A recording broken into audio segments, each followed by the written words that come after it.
Dante Moretti signed the papers at 11:47 on a Tuesday night, not divorce papers, not a business contract, but a legal custody transfer, stripping his wife Elena of every right to the daughter she had nearly died delivering 6 weeks earlier.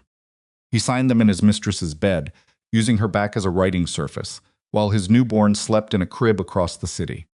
He didn't hesitate. He didn't read the fine print twice. He just signed, capped the pen, and told his attorney over the phone, "Make it clean. Make it fast. She won't see it coming." He was right about one thing. Elena didn't see it coming.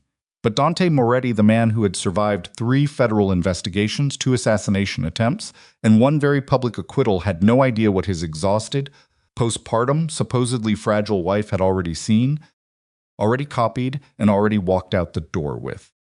If this kind of story keeps you up at night, the kind where one woman with nothing left to lose decides she's done being afraid, then you're in the right place. Subscribe to this channel right now, hit that like button, and drop your city or country in the comments below. I want to know how far this story travels. Don't go anywhere. You will not want to miss what Elena does next.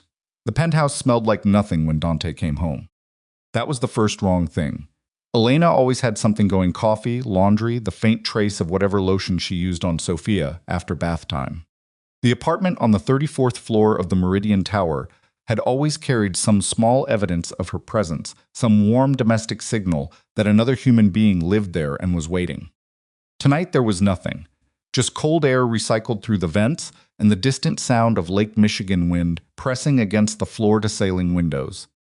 Dante stood in the entryway for 3 seconds longer than he normally would have. He was still wearing his overcoat, still carrying the folder from his attorney that he'd picked up on the way back from Celeste's place in Lincoln Park. The folder felt heavier than it was, or maybe he was just tired. He'd been moving a lot of pieces lately: business, legal, personal, and even Dante Moretti, the man his own organization called the Architect, got tired sometimes. He dropped his keys in the dish by the door. Force of habit. The dish was still there. That registered. He walked through the living room, and the lights came on automatically, motion-triggered, the same expensive system he'd had installed 2 years ago. The furniture was still there. The art on the walls, a Basquiat reproduction he'd paid $40,000 for because Celeste said it made him seem cultured, still hung exactly where it had always been. Nothing had been taken from the common areas. He pushed open the door to the nursery and reached for the light switch. His hand found the plate and he flipped it. The room was empty. Not just empty the way a room looks when a baby is sleeping somewhere else. Empty the way a room looks when someone removed every physical object with deliberate, unhurried intention. The crib was gone. The white-painted dresser that Elena had refinished herself during her 3rd trimester gone. The mobile with the little silver stars that played a tune Dante couldn't name, but had heard approximately 4,000 times gone. The small wicker basket of diapers and ointments, and the tiny knit socks that came from Elena's mother before she passed gone. The only thing left was the outline on the carpet where the crib had stood. Dante turned around slowly. He walked back down the hall. He pushed open the master bedroom door. Elena's side of the closet was open. The hangers were bare. Not all of them she'd left winter things, heavy coats, the stuff that was hard to carry. But her everyday clothes, her shoes, the 3 good dresses she wore when she had to attend whatever dinner or event Dante required her presence at gone. He walked to the bed, got down on one knee. The floor safe beneath his side of the bed was open. Open and empty. Dante stayed on one knee for a moment, looking at the empty cavity of the safe. He had kept a backup in there, $30,000 in cash, 2 burner phones, and a copy of the trust amendment that his attorney had been working on. The one that transferred everything from Elena's name into a joint structure that would, upon finalization, effectively cut her out. Gone. He stood up. He wasn't panicking. Dante Moretti did not panic. But something cold moved through him. Something that wasn't quite fear and wasn't quite anger, something more animal than either of those. The feeling a predator gets when it realizes too late that it stepped into someone else's trap. He pulled out his phone and called Marcus, his head of security. Marcus picked up on the second ring, which meant he'd been awake. That was another wrong thing. "She's gone," Dante said. Not a question, a pause, long enough to confirm everything. "Sir, when?" "Approximately 3 hours ago. She had a bag already packed. She used the service elevator. There was a shift change at 10, and she must have known the window." Dante looked at himself in the vanity mirror across the room. He looked like what he was, a 51-year-old man in an expensive overcoat standing in a bedroom his wife had just emptied out. His jaw was tight. His eyes were doing the thing they always did when he was calculating, not blinking quite as often as a normal person would. "The baby," he said. "She took Sophia." 3 words. They landed differently than he expected. "Find her," Dante said. "Don't touch her. Don't scare her. Just find her and tell me where she is by morning." He hung up. He stood there a moment longer. Then he walked to Elena's side of the closet, the bare hangers, the empty shoe rack, and he ran one hand along the shelf above where her things used to be. His fingers found something small, a scrap of paper, maybe 2 inches by 2 inches, folded once. He unfolded it. Elena's handwriting. He hadn't seen it in years, not since she used to leave him notes in the early days, before everything calcified into schedules and silence. 3 words chose her. Dante folded the paper back up, put it in his coat pocket, and went to make a phone call. 3 floors down and 4 miles east, Elena Moretti was feeding her daughter in the back of a cab. Sophia had been born 6 weeks ago at 34 weeks early, small, breathing too fast for the first 36 hours, the kind of arrival that makes doctors use careful language and gives new mothers nightmares that don't stop even after the baby is home and safe and gaining weight. Elena had hemorrhaged during the delivery. She'd spent 2 extra days in the hospital. She'd come home to a husband who visited once for 40 minutes and spent most of that time on his phone. Now she sat in the back of a cab heading west on Diversey, Sophia wrapped in 2 blankets and tucked against her chest, and Elena was shaking from cold and adrenaline and the particular exhaustion that lives in a body that hasn't slept in 3 hours at a stretch in 6 weeks. But she was not crying. She had made a decision about crying. She could do it later, when there was room for it. Right now there was no room. The cab driver, a heavy-set man with a Cubs air freshener hanging from the mirror, hadn't asked questions. She'd given him an address on the north side, a street she knew from before Dante, from the years when she was still a person with her own geography. He drove without talking, which was exactly what she needed. She looked down at Sophia. Sophia was not sleeping. She was doing the things she did, sometimes eyes open, unfocused, mouth working very slightly like she was trying to remember something. Elena had read enough in the past 6 weeks to know babies couldn't really do that. But it always looked like thinking. It always looked like Sophia was working something out. "I know," Elena said quietly. To Sophia, to the dark cab, to nobody. "I know, but we're going." She'd been planning this for 11 days. Not since the affair she'd known about Celeste Voss for longer than that. In the way you know things you're not ready to act on. In the way you live inside a truth that's too heavy to pick up. She'd known since September, when she found a reservation confirmation on Dante's personal laptop for a hotel in Miami for 2 people, dates that coincided with a business trip she wasn't invited to join.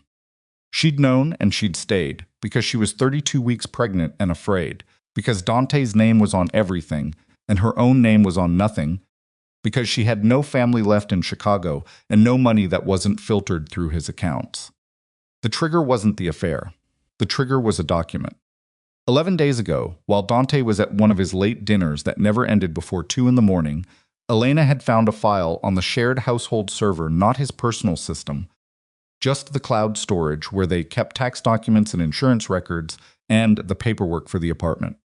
Buried in a folder labeled Estate Misc 2024, behind a property deed for a warehouse in Bridgeport that Elena hadn't known they owned, was a trust amendment dated 3 weeks after Sophia's birth. Elena had opened it. She had read it. And then she'd read it again, slower, because the first time through she'd convinced herself she was misunderstanding the legal language. She wasn't. The amendment removed her name from the Moretti family trust entirely. The restructuring shifted all assets to a new joint entity, Moretti Voss Holdings. Celeste's last name was in the legal title of a structure that was about to contain everything Dante owned, which was, by extension, everything Elena and Sophia's financial future depended on. But that wasn't the worst of it. Attached to the trust amendment, clipped and paper stamped in the way Dante's attorneys always did their documents, was a 2-page addendum. The language was careful, family law careful, the kind of careful that costs $400 an hour, and it outlined a framework for a custody arrangement in the event of marital dissolution. The framework was built around a central argument that the primary caregiver, Elena, had demonstrated a pattern of postpartum instability requiring medical evaluation. He was going to use her postpartum recovery against her. He was going to take Sofia. Elena had stood in the kitchen for a long time after reading that. She'd stood there with the document open on her laptop, and Sofia asleep in the bouncer on the counter, and the Chicago night pressing against the windows. She'd stood there and she'd felt something she didn't have a clean word for, not rage, not grief, not fear, but some compound of all three that came out the other side as a terrible, clarifying calm. She had taken photographs of every page on her phone. Then she'd gone back to bed, and she'd spent 11 days being exactly who Dante expected her to be: tired, quiet, compliant, asking nothing while she figured out where to go. The address she'd given the cab driver was her neighbor Rosalind Crane's sister's apartment on Betrayal Avenue. Rosalind was 73 years old, had lived across the hall from the penthouse for 8 years, and was the closest thing Elena had to a friend in a life that Dante had quietly, systematically stripped of friendships the way you strip paint from wood, so gradually you don't notice until one day you look down and everything underneath is bare. Rosalind had not been surprised when Elena knocked on her door with a baby in a bag 3 hours ago. She'd opened the door, looked at Elena's face, and said, "I made the guest room up last week. I had a feeling." She'd pressed a key into Elena's hand, not her own key, her sister's, Berto Avenue, and she'd said, "Margaret's in Florida until April. Go now while the building cameras are still on the rotation cycle. Give me 20 minutes and then use the service elevator." Elena had not asked how Rosalind knew about the camera rotation. There were things about old women who paid close attention to the world around them that Elena was only beginning to understand. What Rosalind had told her in those 20 minutes of waiting, though that had been the other part of what she was carrying. "I've seen him," Rosalind had said. She was making tea she knew Elena wouldn't drink, the methodical movements of a woman who needed something to do with her hands while she said hard things. Meeting with a man in the building lobby. Legal type, briefcase, always in a hurry. Dante talks to him like you know how he talks when he's already decided something. Not asking. Telling. Elena had nodded. She knew exactly how Dante talked when he'd already decided. "I couldn't hear everything," Rosalind said, "but I heard enough. He said your name. And he said the phrase postpartum episode twice. Like he was rehearsing it." Elena had closed her eyes for 1 second. "He's been collecting things," Rosalind said. "I think he's been building a case." "I know," Elena said. "I found the documents." Rosalind had looked at her for a long moment. "Not pity, something harder than that. Respect, maybe. The kind you offer someone who's already in the middle of something terrible and hasn't broken yet." "Take everything you found," Rosalind said. "Take copies of everything. Do not leave that apartment with less than you walked in with." Elena had taken copies. She'd taken the photographs on her phone, and she'd also, this was the part she hadn't told Rosalind, printed hard copies at the FedEx store on Michigan Avenue on a Tuesday afternoon, while Dante was in a meeting and the nanny was watching Sofia, and she'd sealed them in an envelope and mailed them to a box she'd opened 3 weeks ago under her mother's maiden name. Dante could find her phone. He could find her laptop. He could find the copies she had on her. He couldn't find what she'd already mailed to herself. The cab stopped on Berto. Elena paid in cash. She'd been pulling out of the household account in increments of $200 over the past 8 days, the kind of amount that doesn't trigger the alerts Dante had set up, the kind of amount that looks like grocery runs and takeout. She had $1,100. It was not enough. It was a start. She got out. She stood on the sidewalk with Sofia against her chest and her bag on her shoulder, and the Chicago wind coming off the lake like a physical insult, cold enough to make her gasp. She stood there for a moment. Then she went inside. Margaret Crane's apartment was small and warm and smelled like old paperback books in lavender sachets. Elena found the guest room, sat on the edge of the bed, and looked at Sofia for a long time. Sofia had fallen asleep in the cab. She was sleeping now in that boneless, total way that newborns sleep, completely surrendered, fists curled, lashes against her cheeks, breathing just slightly faster than Elena wanted her to, but within the range the cardiologist had called acceptable. Acceptable. Such a terrible word for something you love this much. Asina set Sofia on the bed, surrounded her with pillows the way the nurse had shown her, and then sat cross-legged at the foot of the bed and looked at her phone. 14 missed calls from Tay. No voicemails. Dante didn't leave voicemails. He considered them beneath him or beneath the fiction of control that he maintained around himself at all times. A voicemail was evidence. A voicemail was a record of need. She turned the phone off. She sat in the quiet of Margaret Crane's guest room, listening to Sophia breathe, and she thought about the document. The trust amendment, the custody addendum, the phrase postpartum instability typed in 11-point Times New Roman in a legal document that was supposed to be about protecting her family. He'd been planning this before Sophia was born. That was the thing that kept landing on her with new weight every time she thought about it. He hadn't reacted to the pregnancy by deciding to leave and take the baby. He'd been planning the architecture of it while Elena was still in her second trimester, still throwing up every morning, still trying to believe that Dante's distance was just business pressure and not the systematic withdrawal of a man who'd already decided she was disposable. She'd been living inside someone else's plan and hadn't known it. She knew it now. She reached into the outer pocket of her bag and pulled out the business card. It was white plain, with a name in small black letters, Lucian Vale. Beneath the name, a phone number. No title, no company. Just the number, and in the bottom right corner, a small embossed design that she'd initially taken for a logo, but had realized, looking at it again, was a stylized compass rose. Rosalind had pressed it into her hand at the last second, just before Elena left. "Someone left this for you," Rosalind had said. "Slipped it under my door 2 weeks ago with a note. The note said I still have it, I can find it. It said, 'Give this to Elena when she's ready to go. Tell her Lucian Vale remembers what she did.'" Elena had taken the card and put it in her pocket without another word. Now she sat in Margaret Crane's guest room at 1 a.m, holding the card, and she tried to remember a Lucian Vale. It came back to her in pieces, 4 years ago. She'd been working a shift in the emergency unit at Northwestern Memorial. She'd been a trauma nurse, good at it, the kind of good that gets you put on the difficult cases because the attending physicians trust your eyes. A man had come in by ambulance, unresponsive, no ID. Construction workers had found him collapsed on a sidewalk near River North. His vitals were dropping fast. She'd been the one who caught it. The attending had assumed opiate overdose based on presentation, but Elena had noticed the pattern of the pupils, the specific way he was positioned, and she'd pushed back and pushed hard, and it had turned out to be a cardiac event, a rare arrhythmia that looked like overdose in presentation, and the attending had been annoyed, but she'd been right, and the man had not died. The man had been Lucian Vale. She'd found out his name 3 days later, when he'd sent flowers to the nursing station, an enormous, absurdly expensive arrangement that had created a whole departmental conversation with a card that said, "Only thank you. I know what you did and why it mattered." She had never met him. She'd transferred to a different unit 2 months later.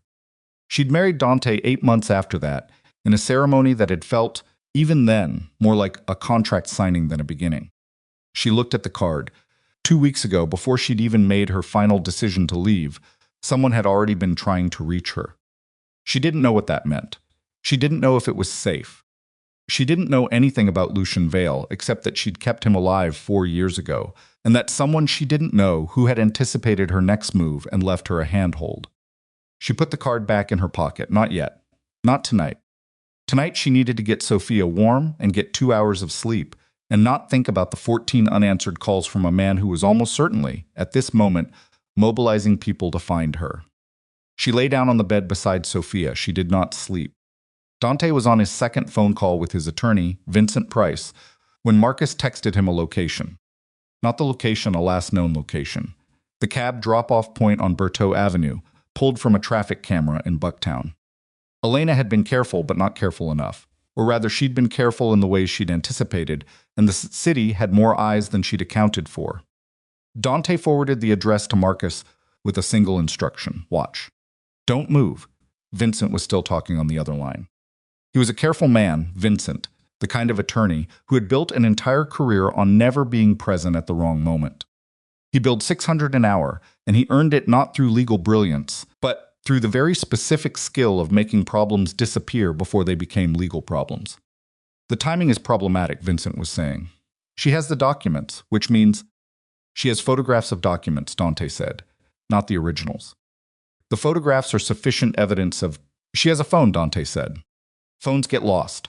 A pause. I need 48 hours, Vincent said. The custody framework needs one more piece. The medical evaluation. We had Dr. Reyes lined up to. I know what we had lined up. Without the evaluation on record, the postpartum argument is speculative. It's the difference between a judge considering it and a judge accepting it. Dante moved to the window. 34 floors below, the city moved in its ordinary way, indifferent to what was happening above it. He had always loved this view. He had always loved the sensation of looking down at something and knowing that every moving piece of it was, in one way or another, connected to him: his streets, his supply chains, his arrangement with the aldermen, his understanding with the port authority. The three judges whose campaign financing he'd quietly arranged over 8 years. Chicago worked a certain way, and Dante Moretti was one of the mechanisms that made it work that way. Elena thought she could run in this city, his city. Get the evaluation filed on the basis of documented concerns, Dante said. Use the emergency framework. I don't need her present. I need the record to exist. That's legally. I'm not asking about legally. I'm asking about whether you can do it. Another pause. Longer, I can do it, Vincent said. Then do it. Dante ended the call. He stood at the window for another few minutes, looking at the city. Then he thought about the trust documents she'd photographed. He thought about the specific pages, what she would have read, what she would have understood. She was smarter than he'd been accounting for. That was the fact he was only now, in this moment, fully absorbing. He'd spent 8 months building a structure designed to outmaneuver her, and he'd spent that entire time operating on an assumption that Elena's grief, her exhaustion, her isolation would keep her slow. That she'd be reactive rather than strategic. That she'd be too consumed by Sophia and by survival to see the full picture. She'd seen the full picture. She'd planned her exit. She'd taken the documents. Dante pressed 2 fingers against the cold glass of the window. Who helped you, he thought. Because this, the timing, the camera evasion, the service elevator, the cash, this wasn't the work of a woman alone. Someone had given her information. Someone had helped her see what to take and when to move. He thought about Rosalind Crane, the old woman across the hall. Elena had mentioned her. Occasionally they brought each other food sometimes. Apparently, the kind of low-stakes and neighborly relationship Dante had never paid attention to because it had never seemed relevant. He made a note to find out more about Rosalind Crane. He made another note to pull the building's security footage for the past 2 weeks. And then he thought about the business card. He had found it, or rather his security team had flagged it 3 weeks ago when they'd been doing a routine sweep of the building's mail and visitor logs. Someone had slipped a business card under Rosalind Crane's door. The security system had captured the delivery, a courier, uniformed, professional company. The card itself had been photographed before it was delivered. Lucian Vale. Dante had run the name. Lucian Vale was 44 years old. He had built his money in commercial real estate and pivoted it, over the past decade, into a philanthropic foundation that operated primarily in healthcare and social services shelter networks, hospital funding, emergency medical training programs. Clean money, public money, the kind of profile that looked admirable in a newspaper. Below the surface, Dante's people had found 3 things. 1, Lucian Vale had been treated at Northwestern Memorial 4 years ago, and the attending nurse on his case had been Elena Moretti, née Vasquez. 2, Lucian Vale had in the past 8 months made several donations to organizations in Chicago that were connected, obliquely, to domestic violence services and family legal advocacy. Not suspicious on its own, interesting in context. 3, Lucian Vale's foundation had recently retained a private investigative firm, one of Chicago's best, expensive, and discreet, whose publicly available client list included several high-profile family law cases. Dante didn't believe in coincidence. He believed in patterns. The pattern here was, Lucian Vale knew about Elena. Lucian Vale had been watching, and Lucian Vale had 3 weeks ago tried to make contact through a back channel. The question wasn't whether Lucian Vale was involved. The question was how deeply and toward what end. At 6:17 in the morning, Sophia woke up and cried. Elena was already awake, lying on her back in the dark, staring at Margaret Crane's ceiling. She reached for Sophia, checked the diaper, adjusted the swaddling, and then sat up against the headboard and nursed her, while the winter light came in thin and gray through the curtains. Her phone was still off. She thought about turning it on. She thought about the 14 unanswered calls, and the 15th and 16th, and however many more that had accumulated in the hours since. She thought about Dante standing in the empty nursery, seeing the outline on the carpet where the crib had been. She tried to feel something about that and found she couldn't locate the feeling. It wasn't satisfaction. It wasn't guilt. It was something closer to the absence of surprise, like she'd already processed this outcome so many times in her head that the reality of it had no new information to offer. She looked at Sophia. Sophia had Dante's coloring, the dark hair, the olive skin, but Elena's eyes. Wide set in gray, an unusual gray, the color of lake water in November. Elena had thought about that a lot in the past 6 weeks. How a child could be a record of two people and still be entirely herself. How Sophia had arrived in the world already someone, already insisting on her own particular way, of breathing and fussing and lying still. "You're not his," Elena said quietly. She didn't mean it the way it would sound to someone listening. She meant you don't belong to him. You're not a piece of his empire. You're not a leverage point, or a legal argument, or a line item in a trust document. You're a person. She kissed Sophia's temple. "I'm going to make sure you know that," she said. "However this goes." At 7:40, someone knocked on the apartment door. Elena went still. She looked at Sophia, still nursing, and she made herself breathe. The knock came again, 3 beats, even. Not police. Not Dante's people. Dante's people didn't knock like that. They didn't knock at all, usually. She got up carefully, settled Sophia against her shoulder, went to the door, and looked through the peephole. A man she didn't recognize. Tall, early 40s, dark coat, no uniform. He was not looking at the peephole, he was looking down the hallway, one hand in his pocket, posture relaxed in the way that either means someone is genuinely calm or has spent a lot of time practicing looking calm. Elena, the man said, to the closed door, at a conversational volume. "My name is Lucian Vale. Rosalind called me last night after you left. I'm alone, I'm not with anyone, and I think you have about 3 hours before Dante's people find this address." Elena's hand was on the deadbolt. She didn't move it. "How do I know you're not working for him?" she said. A pause. "You don't," Lucian said. "I can't prove a negative through a door. But you kept me alive 4 years ago, and I've spent the past 8 months trying to find a way to return the favor without making your situation worse." Another pause. "I know about the trust amendment. I know about the custody framework. And I know about the medical records." Elena's hand tightened on the deadbolt. "What do you mean, the medical records?" The silence that followed lasted 4 seconds. "There's something wrong with the file Northwestern has on you," Lucian said. "Something that wasn't there 18 months ago and is there now. I need to show you what it is. But not here. And not in the next 3 hours." Elena looked down at Sophia. Sophia had fallen back asleep against her shoulder, completely unaware, breathing her quick and steady breath. Elena opened the door. This is a work of complete cinematic fiction created solely for entertainment purposes. All characters, organizations, events, and locations are entirely imaginary. Lucian Vale was not what Elena had built in her head during the 4 years since that nth night in the emergency unit. She'd remembered the case more than the man, the arrhythmia, the attending's resistance, the specific moment when she'd pushed back hard enough that the room shifted. She'd remembered the flowers, the card, the name. She had not retained a physical impression of him because she'd never actually seen him conscious. He'd been transferred to cardiac care before he came around, and she'd been on a different floor by then. The man standing in the doorway of Margaret Crane's sister's apartment was tall in a way that felt unplanned, like height that happened to him rather than something he'd cultivated.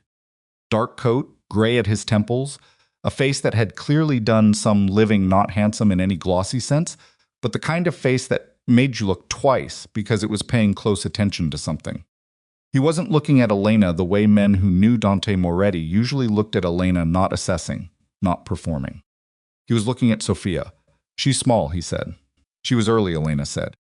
He nodded, looked back up. "Can I come in?" Elena stepped back. She didn't say yes. She just moved, and he came in, and she closed the door behind him and put the deadbolt on. He didn't sit down.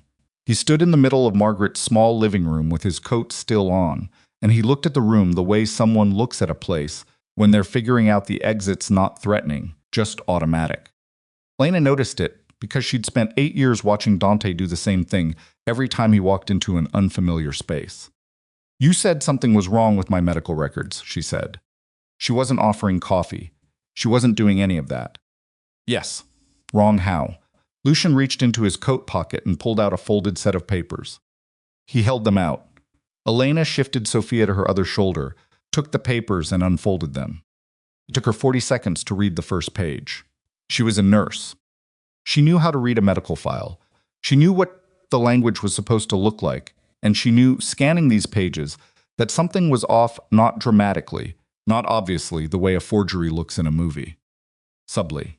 The way a record looks when someone who understands medical documentation has gone in and adjusted the phrasing of clinical notes. Changed a word here, added a notation there.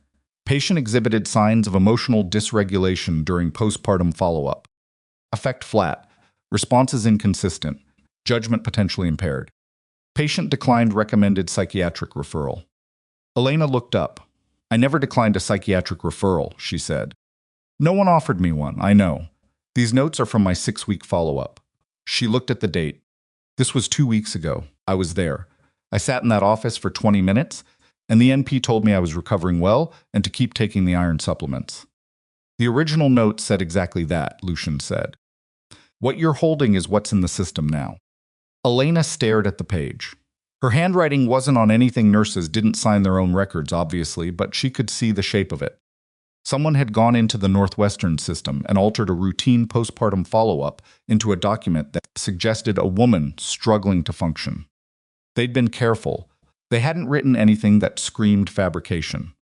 They'd written the kind of thing that a tired doctor might write, the kind of clinical hedge language that sounds like concern and reads like evidence. How did you get this? She asked. I retained investigators 8 months ago, Lucian said, after I found out who you'd married. Elena looked at him. You've been investigating my husband. I've been watching a situation I was worried about, he said. There's a difference. Is there?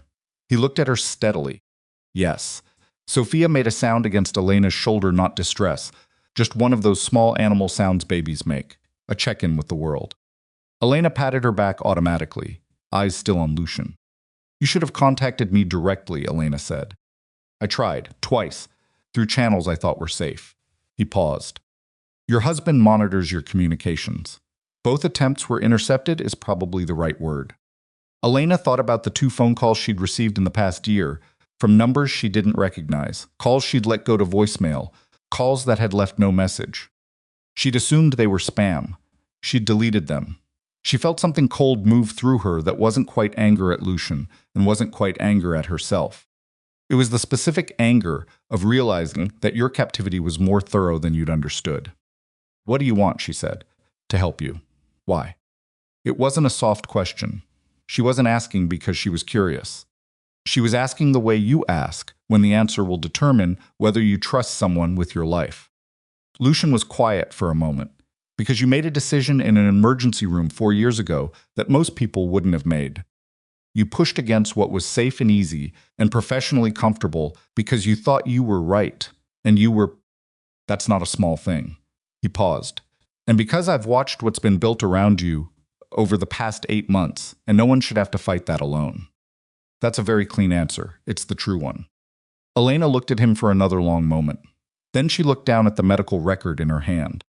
How many pages did they change? The follow-up notes. 2 entries from your hospital stay after the delivery. 1 from a phone trash call in October. He reached into his coat again and produced another folded set. I have the originals. My investigator pulled them before the alteration was complete. There was a 12-hour window when both versions existed in the backup system. Elena took the second set. She compared them, page by page, standing in Margaret Crane's living room in the thin morning light. The differences were small and devastating. 40 minutes later, Lucian was on his phone in the kitchen, and Elena was sitting on the couch with Sophia asleep across her lap, and she was trying to figure out what to trust. She was not naive enough to think that Lucian Vale's motivations were purely altruistic. Nobody spent 8 months, and whatever this private investigator had cost on a woman they'd never met, a woman they'd interacted with for the length of a single emergency shift, without having an angle. She just couldn't see the angle yet, and that made her careful. She also couldn't see an alternative. She had $1,100, a 6-week-old baby, altered medical records in a system she couldn't access, trust documents she'd photographed on a phone she'd since turned off, and a husband whose organization ran this city with the kind of quiet, distributed authority that meant she didn't know which cop or which judge or which hospital administrator was in his pocket. She thought about Nico Rayner. She hadn't let herself think about Nico until now because there wasn't room and because the thought of him was complicated in ways she didn't want to deal with. But he was pushing at the edge of her mind now, insistent. Nico Rayner had been her partner at the ambulance station 3 years ago, before she left the paramedic rotation to go back to the hospital unit. They'd worked 2 years together. He was funny in a dry, exhausted way, the kind of funny that comes from seeing too much, and he was good at his job in the same instinct-driven way Elena was good at hers. They'd been close. Not romantically, she'd been with Dante by then, which meant her friendships existed on a very short leash, but the kind of close that comes from spending 12-hour shifts keeping people alive. You know someone when you've seen what they do under pressure. Nico had texted her 2 weeks ago, out of nowhere after 18 months of silence. Just, hey, heard through the hospital network you had a baby. Hope you're both doing well. Reach out if you ever need anything. She'd stared at that message for a long time. She hadn't responded. She thought about it now. The timing. 2 weeks ago, right around when Rosalind received the business card. Right around when she was now realizing Lucian's investigator had been pulling her medical records. She looked toward the kitchen, where Lucian's voice was low and focused. She thought how many people knew she was in trouble before she did. And then the darker follow-up, how many of them had different reasons for caring. Lucian came back from the kitchen and said, I have a place. It's not mine, it's clean. Off any paper trail connected to me. North Shore. You'd have room for Sophia. You'd have time to figure out the next move. What's the next move, right now? Get you somewhere Dante can't find in the next 48 hours. After that, we build your case before he files the custody petition. He's already filed, Elena said. Lucian stopped. Or he's about to, she said. The framework in the trust document, the language was present tense, not future. He was describing something already in motion. Lucian sat down in the chair across from her. He leaned forward, elbows on knees. How sure are you? I've read it 4 times. Then we have less time than I thought. He rubbed his face with one hand. My attorney is family law. She can file a preemptive motion, but she needs the documents you photographed. I have them in a P.O. box. He looked at her. I mailed hard copies to a box under my mother's maiden name, Elena said. 10 days ago. Something shifted in Lucian's expression. Not surprise, exactly. More like reassessment. Like he was revising a calculation. You were planning this longer than yes, Elena said. I was. He nodded slowly. Okay, he pulled out his phone. I need to make one more call. Then we need to move.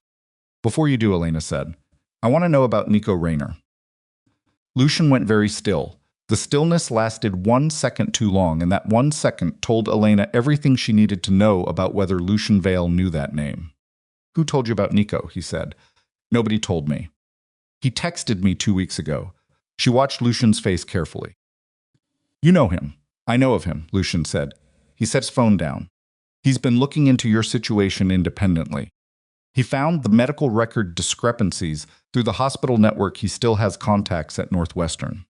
He reached out to my investigator about 3 weeks ago. Why? Because he found something else, Lucian said. In your records. Something that isn't about the postpartum notes. Elena waited. Something about the night Sophia was conceived, Lucian said carefully. The room got very quiet. Sophia breathed against Elena's lap, steady and oblivious. What about it? Elena said. He found a talk screen, Lucian said. From an ER visit you made 8 months ago, before you knew you were pregnant. Elena stared at him. She remembered the ER visit. She'd gone in thinking she had food poisoning, nausea, disorientation, a 4-hour gap in her memory from an evening she couldn't reconstruct. The attending had checked her for dehydrations and sent her home. She'd recovered and moved on and not thought about it again, because she'd had no reason to. What was in the talk screen? She said. Her voice was flat in a way that meant she was holding something very large, very still. The results in the original file showed negative across the board, Lucian said. Standard panel, nothing flagged, but the backup system, same 12-hour window, shows a positive result on a benzodiazepine. High dose. The kind of dose that causes the exact symptoms you presented with. He paused. The original result was replaced. The flagged version was scrubbed. Elena felt the room tilt slightly in a way that had nothing to do with physical space. She had a memory of that evening fragmented, the way memories are when something is wrong with the night itself. She remembered being at a dinner, Dante's colleagues, one of his social obligations. She remembered a drink she hadn't ordered appearing in front of her. She remembered feeling wrong too fast. The way you feel wrong when the wrongness is coming from inside the drink and not from inside you. She had not let herself think about what that meant. She had explained it to herself as stress, as anxiety, as the psychosomatic side effect of being unhappy in a marriage she didn't know how to leave. "Where is Nico now?" she asked. "I don't know," Lucian said. "He went quiet 10 days ago. He was supposed to send my investigator a follow-up, and it didn't come." "Went quiet how?" "Stopped responding." Not unusual for someone who's nervous, but the window behind Lucian shattered. Not completely, a single crack, star-shaped in the lower left corner. The sound came half a second after, a sharp percussive pop from outside. Not a gunshot. A rock, or something like a rock, thrown with enough force to fracture the glass without breaking it. Lucian was up before Elena fully processed what had happened. He moved to the wall beside the window, not in front of it, and looked out at an angle. His body language had changed completely. The careful, measured man from 2 minutes ago was gone, replaced by someone who moved with the specific economy of a person who had been in bad situations before. "There's a car," he said, "parked across the street. It wasn't there when I came in." Elena was already standing, Sophia in her arms moving toward the hall. "Back door," she said. It came out steady. She didn't know where that steadiness came from, adrenaline maybe, or the way your body takes over when your mind is still 3 steps behind. "Margaret has a back door that goes to the alley." "Does it lock from the outside?" "No." "Then we leave it open," Lucian said. He was already moving. "They'll think we're still inside." They moved through the apartment fast. Elena with Sophia held close and tight against her chest, one hand supporting the baby's head, the other arm wrapped around her body like a brace. She'd carried patience this way, this same instinct, this same geometry of protecting something vital while moving through chaos. The back door opened into an alley that smelled like garbage and winter and wet concrete. Lucian went first, checked left and right, then held the door for Elena. They moved. 2 blocks north, Lucian flagged a cab. He gave an address Elena didn't recognize on the far north side. He sat on one side of the back seat, and Elena sat on the other with Sophia between them, and for 3 blocks nobody said anything. Then Elena said, "You believe Nico's findings?" "Yes." "That I was drugged?" "Yes." She looked out the window. The city was doing its ordinary morning things: delivery trucks, dog walkers, a school bus on Dammon. All of it so normal, it felt like a different planet from what was inside this cab. "Dante," she said. "It would explain the timing," Lucian said carefully. The trust restructuring began 8 months ago. The custody framework was started 8 months ago. If someone wanted to ensure a specific outcome, one that he could control, he wanted to make sure I was pregnant, Elena said. He wanted the child. The thought had been sitting at the bottom of everything since Lucian said the word benzodiazepine, and she'd been pressing it down because it was the kind of thought that, once you look at it directly, you cannot unfeel. But she looked at it now. She made herself look at it. Dante had been pulling away from her for 2 years. The relationship had been hollow for longer than that. But Dante Moretti was the kind of man who did not walk away from things he'd invested in, not marriages, not properties, not organizational structures he'd spent years building. He didn't leave. He restructured. He acquired. A child and heir was an acquisition. It was a legal structure. It was leverage. He needed me to have the baby, Elena said, so he could take her. The word sat in the cab like something physical. Sophia made a small sound, turned her head, settled.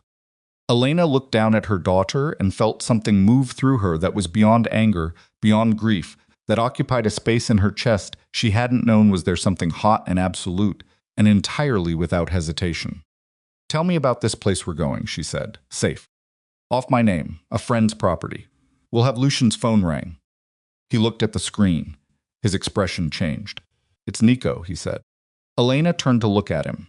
Lucian answered on speaker without asking her. The call connected. There was breathing first, the kind of breathing that means someone is moving fast or is afraid or both. "Nico," Lucian kept his voice even. "Where are you?" "I need you to listen and not talk."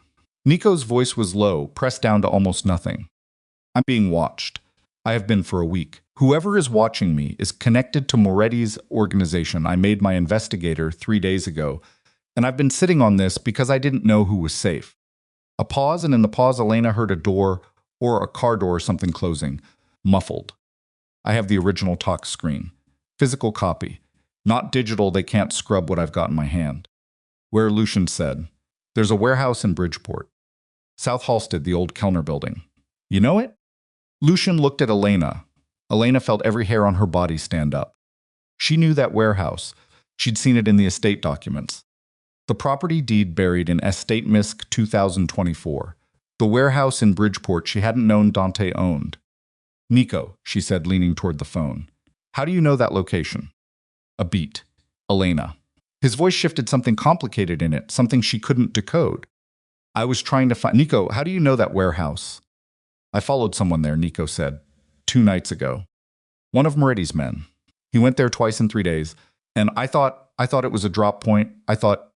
It's Dante's property, Elena said. It's in his estate documents. He owns it. The silence on the other end lasted 4 seconds. Elena, Nico said, I'm already here. The call dropped. Lucian was already leaning forward, saying the new address to the cab driver, his voice tight and controlled.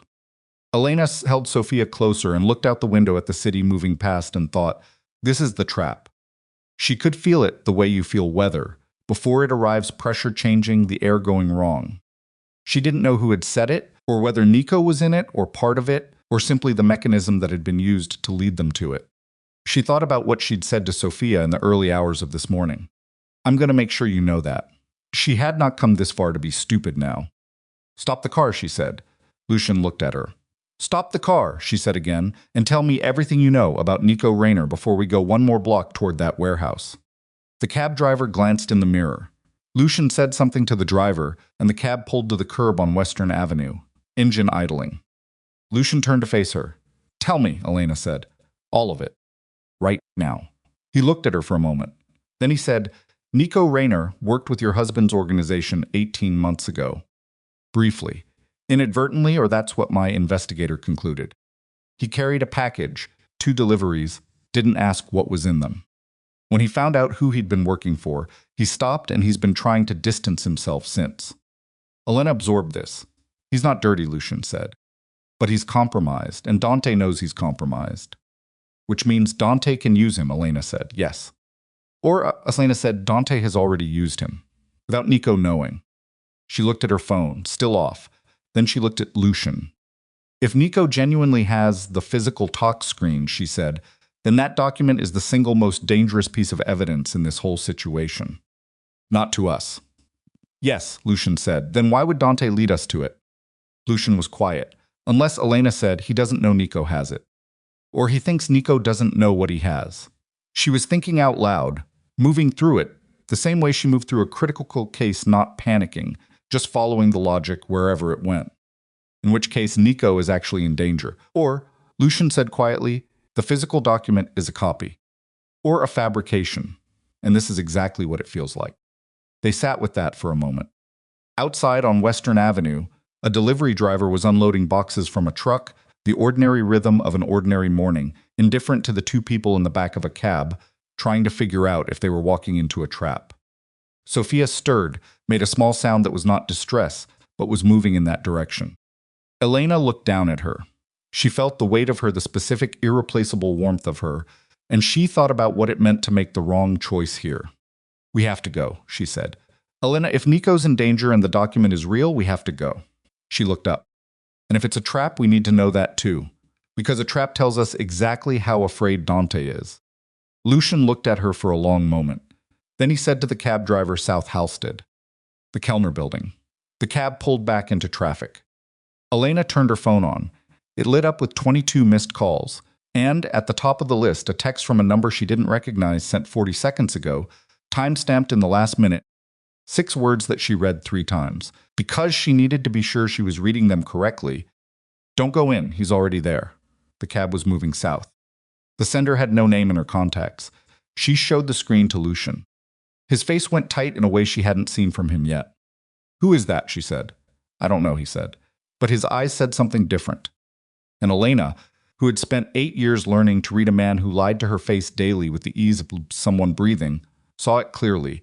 Lucian Vale knew exactly who had sent that message, and whatever the answer was, it was bad enough that he was choosing, right now, in this moving cab, not to tell her. The warehouse was 6 blocks away. This is a work of complete cinematic fiction created solely for entertainment purposes. All characters, organizations, events, and locations are entirely imaginary. Elena told the cab driver to stop 2 blocks from the warehouse. She didn't ask Lucian. She just said it, and Lucian didn't argue, which told her that he'd already been thinking the same thing and had been waiting to see what she would do. They got out on a side street off South Halstead, where the buildings were old and industrial, and the sidewalks were empty, in the way that industrial blocks are empty at 8 in the morning, not abandoned, just between purposes. A trucking company on one side, a metal fabrication shop on the other, its roll-up door halfway open, the sound of something grinding inside. Elena stood on the sidewalk with Sophia against her chest and looked at Lucian. "The text," she said. "Tell me who sent it." He had his phone in his hand. He was looking at it, not at her. Lucian. He looked up. His jaw was set in a way she was starting to recognize the particular tension of a man deciding how much truth to release at once. She'd seen that tension on Dante's face 1,000 times, and it made her stomach tighten to see it here. On this man she'd let through a door 2 hours ago because she had no other option. "My investigator," he said. "She's been in position near the warehouse since yesterday." "I didn't tell you because I didn't want you to feel." "Managed," Elena said. "Informed," he said. "There's a difference." "Stop using that phrase." He stopped. "Your investigator was watching the warehouse," Elena said. "And she sent you a warning that Dante is already there."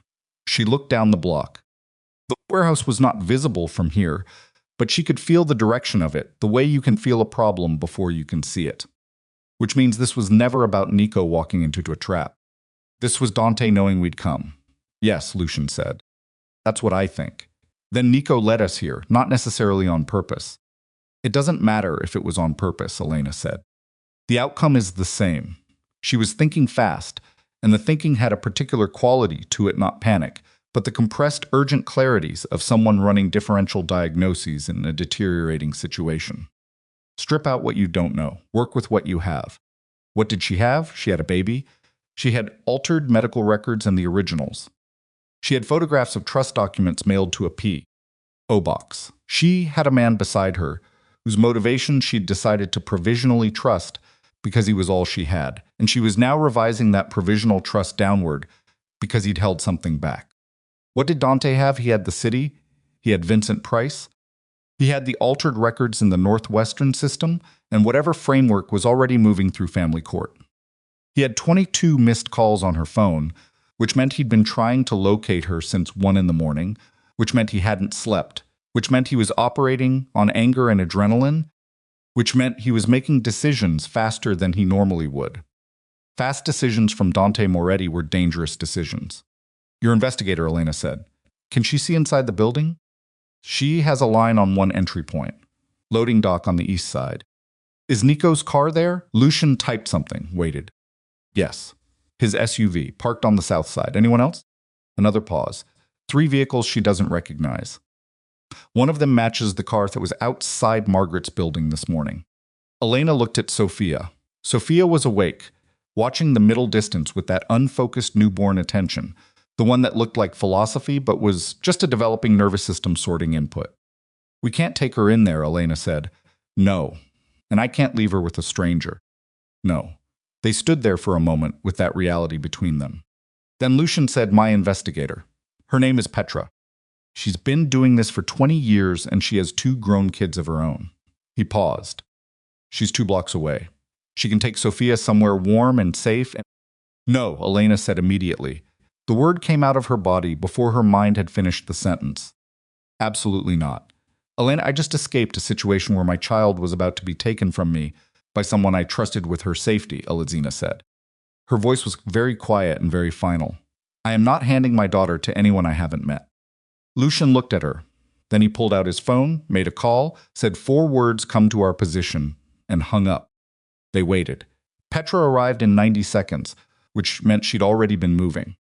She was 60, maybe, with short gray hair, and the kind of build that suggested she'd spent years doing physical work.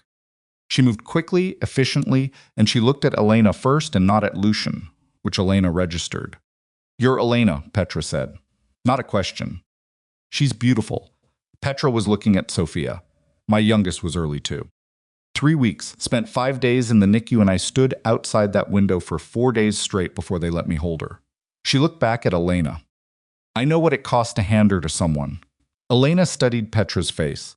She had learned, in 8 years of marriage to a man who lied fluently and professionally, to look at the things people couldn't control: the set of the shoulders, the steadiness of eye contact, the micro-expressions that leaked through even when everything else was managed. Petra was not performing reassurance. She was stating a fact about herself and letting Elena do what she wanted with it. If anything happens to her, Elena said. I understand, Petra said. Elena looked at Sophia for a long moment, the longest moment. Then she kissed Sophia's forehead, held her lips there for 3 full seconds, and transferred her to Petra's arms. She didn't watch them walk away. She turned around because if she watched, she wouldn't be able to go forward. Let's go, she said to Lucian. The Kellner building was a 6-story structure from the 1940s, the kind of warehouse that had been built for a purpose and then outlasted it, repurposed and repurposed until it was mostly just mass concrete and old metal and the smell of industrial solvent that never fully left the walls. The loading dock on the east side was unlocked, the rolling door up about 3 feet, enough to duck under. Lucian went first. Elena followed. Inside was cold and dark and smelled of motor oil and something sweeter underneath that Elena couldn't name. The ground floor was mostly empty space, the remains of storage infrastructure, old racking systems, floor drains. The ceiling was high. Footsteps echoed whether you wanted them to or not. They moved along the east wall, away from the center of the space, where the light was better and worse at the same time, natural light filtering down from high windows, enough to see shapes, but not enough to read faces. Elena heard voices before she saw anyone, 2 voices. One she recognized immediately, Nico's, low and controlled, but with an edge in it that hadn't been there in the 2 years she'd worked beside him. The other voice was one she didn't recognize immediately, and then she did, and the recognition landed like stepping onto ice that breaks. Vincent Price, Dante's attorney. Lucian put a hand on her arm. She stopped. They were behind a section of old racking, separated from the center of the warehouse floor by maybe 40 feet. Through the metal uprights, she could see 2 figures: Nico, standing with his arms loose at his sides in the posture of someone who is trying to appear unconcerned and is not pulling it off, and Vincent Price, who was shorter than Elena had imagined from Dante's descriptions, a compact man in a gray suit that looked wrong for a warehouse at 8 in the morning. The copy doesn't help you, Vincent was saying. His voice was professional and detached in the way that costs $600 an hour. The chain of custody on a document you removed from a hospital system without authorization is it's nothing. In court, it's actually harmful to your position. It looks like tampering. I didn't tamper with anything, Nico said. I preserved the original before it was altered. That's a narrative, Vincent said, and narrative require credibility. Yours is, let's be honest about your situation, Nico. You transported 2 packages for a Moretti-adjacent organization 18 months ago. There's documentation of that. We have photographs of the handoffs. If this goes to any kind of legal proceeding, what gets introduced about you first? Nico said nothing. You're not a criminal, Vincent said, and he said it the way you say something to make a person feel small, not to make them feel better. You're a man who made a mistake and has been trying to outrun it. But you can't outrun something when the person holding the documentation of that mistake is sitting across a courtroom from you. Elena felt Lucian's hand tighten slightly on her arm. She didn't move. What do you want? Nico said. His voice had gone flat. The copy, Vincent said, whatever else you have. And a statement, signed, notarized, saying that the medical record you claim to have found was already corrupted when you accessed it, that you have no way to verify its origins. You want me to lie under oath. I want you to protect yourself, Vincent said. That's not what this is. Nico. Vincent's voice shifted, not harder, which would have been easier to resist, but softer, which was worse. You have a career. You have a life. Elena Moretti is a woman who married into something that was always going to end badly. You can't save her from her choices. Silence. Elena was so still behind the racking that she could feel her own heartbeat in her throat. Nico reached into his jacket. He pulled out an envelope. He looked at it for a long moment, the kind of look you give something before you decide whether to let it go. Elena stepped out from behind the racking. She didn't plan it. It was the same impulse that had made her push back against the attending physician 4 years ago in the emergency unit, the specific inability to watch a thing go wrong when she was in a position to stop it. "Nico," she said. "Don't." Both men turned. Vincent Price looked at her, and his expression said something that she registered as professional recalibration, a quick internal adjustment, like a machine switching modes. Nico looked at her, and something crossed his face that was more complicated than she had time to decode. "Elena," Nico said. "Give me the envelope," she said. She was walking toward him. She could feel Lucian moving behind her, not stopping her but staying close. "You shouldn't be here," Nico said. "I know. Give me the envelope." Vincent stepped forward, not aggressively, carefully, the movement of a man who preferred not to be in physical situations, but understood their geometry. "Miss Moretti, you've placed yourself in a very difficult position." "I've been in a difficult position since September," Elena said. "You drew up the documents that put me there. Don't talk to me about difficult positions." Vincent stopped. She was 2 feet from Nico now. She looked at him directly. His face was tired and guilty and not quite able to meet her eyes straight on, which was the specific expression of someone who had been doing something for a long time that they hadn't wanted to do. "How long?" she said quietly. Nico looked at her. "How long have you been in contact with Vincent?" "How long, Nico?" His jaw tightened. 6 weeks. 6 weeks. Since before Sophia was born. The text, she said. 2 weeks ago. Reaching out. Did someone tell you to do that?" He didn't answer. Which was the answer? She felt something collapse in her chest that wasn't grief exactly, but was in the same neighborhood. She and Nico had worked 2 years together. She'd trusted him with the kind of trust you build in the field, the kind that comes from life or death situations where the person beside you either holds or they don't. She had never thought he would be used against her. She'd never thought he'd allow it. "He said he'd make the package thing go away," Nico said. His voice had dropped to almost nothing. If I kept him informed about what I'd found. He said he just wanted to know what was out there. He said he wasn't going to use it against you, just manage the situation." "Manage the situation," Elena repeated. "I'm sorry," Nico said. Did you give him anything?" Elena said. "Did you tell him anything about the medical records before today?" "I told him I had found a discrepancy. I didn't tell him what." Did you tell him about me contacting Lucian?" "I didn't know about Lucian until this morning." "Did you tell anyone I had the trust documents?" "No. Elena, I swear I didn't." "Stop swearing," she said. "Just stop." She held out her hand. He looked at the envelope. He looked at her hand. Then he put the envelope in her hand. Vincent said, "That document has no legal standing.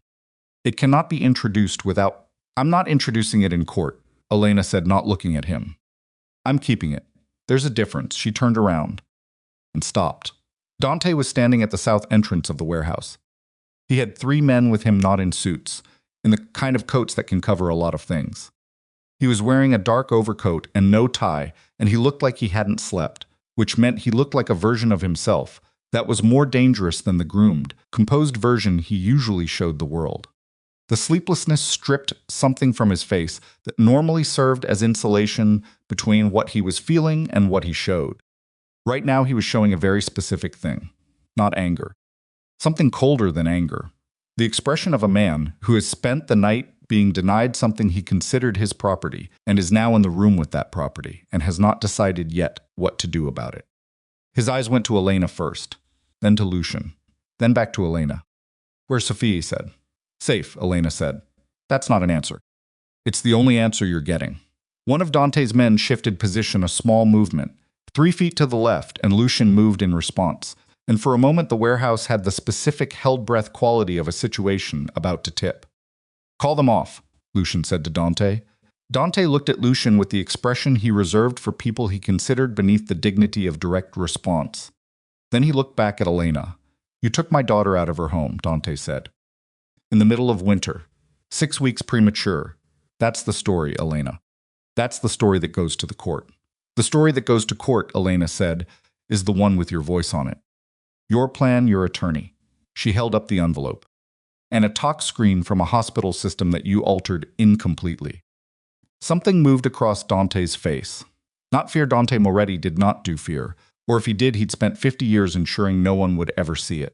But a recognition, a recalculation, the same movement she'd seen on Vincent's face, but rawer, less professional. That document is worthless, Vincent said from behind her. Then why did you spend 40 minutes trying to get it from Nico? Elena said, still looking at Dante. Silence. Dante's jaw was tight. He was looking at her in a way he hadn't looked at her in years, actually looking. Not through her, not past her, not at the managed version of her he'd constructed in his mind and preferred to the real one. He was looking at the real one now, and she could see him adjusting for her, the way you adjust your footing when the ground isn't where you expected it to be. I want to talk to you alone, Dante said. No. Elena, No, she said again. We are done having conversations alone. We are done having conversations where you tell me what the situation is, and I believe you, because I don't have enough information to argue. I have enough information now. You have fragments, Dante said. You have photocopies and a talk screen from a system you can't verify, and a man, his eyes cut to Lucian, whose interest in my wife is not as clean as he's told you. Elena didn't look at Lucian. She kept her eyes on Dante. Tell me what that means, she said. It means Lucian Vale has been building a case months against my organization for 8 months, Dante said. It means he's not here because he's grateful you kept him alive. He's here because you are evidence. You and everything you know about my business are useful to him in ways that have nothing to do with your well-being. Elena felt the ground shift. Not completely. Not enough to make her move. But enough. She turned her head slightly, just enough to put Lucian in her peripheral vision. Is that true, she said. A pause that lasted 2 seconds too long. It's partially true, Lucian said. The warehouse went very quiet. Partially, Elena said. I have been building a civil case, Lucian said. Against Moretti's organization. For properties they acquired through coercion in River North. 3 of them are mine, or were, before Dante's people pressured the sellers. His voice was steady and direct. That case exists. My investigator was working both threads at the same time, your situation and mine. I should have told you. I didn't because I was afraid it would make me feel used, Elena said. Yes, she looked at him. She looked at the steadiness of his face, the specific quality of his stillness. She thought about the medical records, the way he'd handed them to her. She thought about the cab this morning, the way he'd stepped back and let her make the decision about the warehouse, even when she'd stopped the car. She thought, he told me the truth when I pushed, and he told it the way people tell the truth when they're ashamed direct, without extra words, no attempt to make it go down easier. She said. Lucian blinked. It doesn't change the medical records, Elena said. It doesn't change what the talk screen shows. It doesn't change what I found in the trust documents. She turned back at Dante. And it doesn't change the fact that you had me drugged. The word landed in the warehouse like something thrown hard. Dante's expression did not change. That was the tell it should have changed. Shock, denial, outrage, any one of the human responses to an accusation like that. The stillness on his face was not the stillness of innocence. That's a serious thing to say, Dante said. I know what it is, Elena said. And you know it's true. You had a difficult night. Stress, unfamiliar environment. I have a talk screen, Elena said. From a system that, and I have the physical copy, she said, which Nico has been holding for 3 weeks, which you were trying to get through Vincent this morning. The physical copy can't be scrubbed from a hospital database because it's not in a hospital database. Paper. She held up the envelope. This paper. Dante looked at the envelope. He looked at it for a long time. When he looked back up, something had gone from his face. Not everything, not the control, not the particular set of his jaw that she associated with him at his most dangerous. But something. The layer that had to do with believing he still had the advantage. You don't know what you're doing, he said. I know exactly what I'm doing, Elena said. You have a sick baby and $1,100, and a man you met this morning, Dante said. I have attorneys, I have the system. You have a recording set of voice from the entrance behind Dante. Everyone turned. Rosalind Crane was standing at the south entrance of the warehouse 8 feet behind Dante and his 3 men. She was wearing her winter coat, the heavy gray one with the buttons that she always wore to the grocery store, and she was holding her phone in front of her like a talisman. Dante stared at her. I've been recording you for 3 weeks, Rosalind said. She said it the way elderly women say things they are absolutely certain of: no performance, no triumph, just fact delivery. My sister had a situation years ago, with a man who said one thing in private and another thing in public. I learned then that the most useful thing you can do is document. She looked at Dante. I have your voice. I have multiple conversations. I have you discussing Elena's condition. Your attorney, the custody plan. And she tilted her head slightly. A conversation from 6 days before Soph was born, where you said, and I have this verbatim, she doesn't need to know what we put in the drink. She just needs to believe it was her own falling apart. The silence that followed was the kind that has weight. Dante's entire body had gone very still. One of his men shifted. Dante put one hand out slightly, and the man stopped. Dante looked at Rosalind, then at Elena, then at the envelope in Elena's hand, then at Lucian, then back at Elena. He was doing the calculation. Elena could see him doing it, running through the variables, assessing the damage, looking for the move that resets the board. This was what he did. This was who he was. Even now, in this warehouse, standing in the ruins of a plan he'd spent 8 months building, he was looking for the angle. She'd watched him do this calculation in business meetings, in dinner conversations, in arguments at 2 in the morning, in a penthouse bedroom. She knew exactly what it looked like. She knew how long it took. She'd never been on this side of it before. Rosalind, Dante said. His voice had gone very quiet and very controlled. You're a neighbor. We've been civil. There's no reason this has to... I'm 73 years old, Rosalind said. I don't have reasons to be afraid of anything you can threaten me with. I watched you turn that girl into a ghost for 8 years. I watched her stop having friends and then stop going outside without permission and then stop having opinions and then almost stop existing. She looked at him steadily. You don't scare me, you make me tired. Dante stood very still. Then he looked at Elena one final time, and in his face there was something she had never seen there before in 8 years of marriage. Not remorse. Dante Moretti was not built for remorse, but a recognition, a specific reluctant acknowledgement that the position he occupied right now was not one he could maneuver out of in the next 5 minutes. This isn't over, he said to Elena. I know, she said. But this part is. She heard the sirens before she consciously registered that she was hearing them distant at first, then not distant at all, the particular cascade of multiple vehicles converging on a location. Red and blue light began to move across the high warehouse windows. Lucian had his phone in his hand. Elena looked at him. While you were talking, he said. Petra called it in. Everything Rosalind just said, she heard it through her earpiece. We were live. Dante's men moved first, not toward Elena, just toward the doors. The reflex of people who have learned that the sound of sirens means immediate exit. Dante stopped them with a word she didn't catch. He stood where he was. He put his hands, deliberately and without being asked, slightly away from his body. He looked at Elena one last time. She looked back. She was standing in a freezing warehouse in Bridgeport with a stolen talk screen in one hand and the envelope pressed against her chest, and she had no idea, in this moment, what came next or what winning actually looked like, or how long it was going to take to be actually free of this man. But she was standing. She was standing and she was not shaking, and the evidence was in her hand, and Rosalind was behind her, and Dante was for the first time in 8 years the one who had run out of moves. The warehouse doors came open, and everything that came next was going to be fought on ground that Elena chose. This is a work of complete cinematic fiction created solely for entertainment purposes. All characters, organizations, events, and locations are entirely imaginary. The first officer through the warehouse door was young mid-20s, hand on his holster, eyes moving fast across the space the way they train you to do when you don't know what you're walking into. He was followed by 4 more. And then, behind them, a woman in a dark jacket with a badge clipped to her belt who moved with the particular authority of someone who had been doing this long enough that the adrenaline had become indistinguishable from ordinary waking life.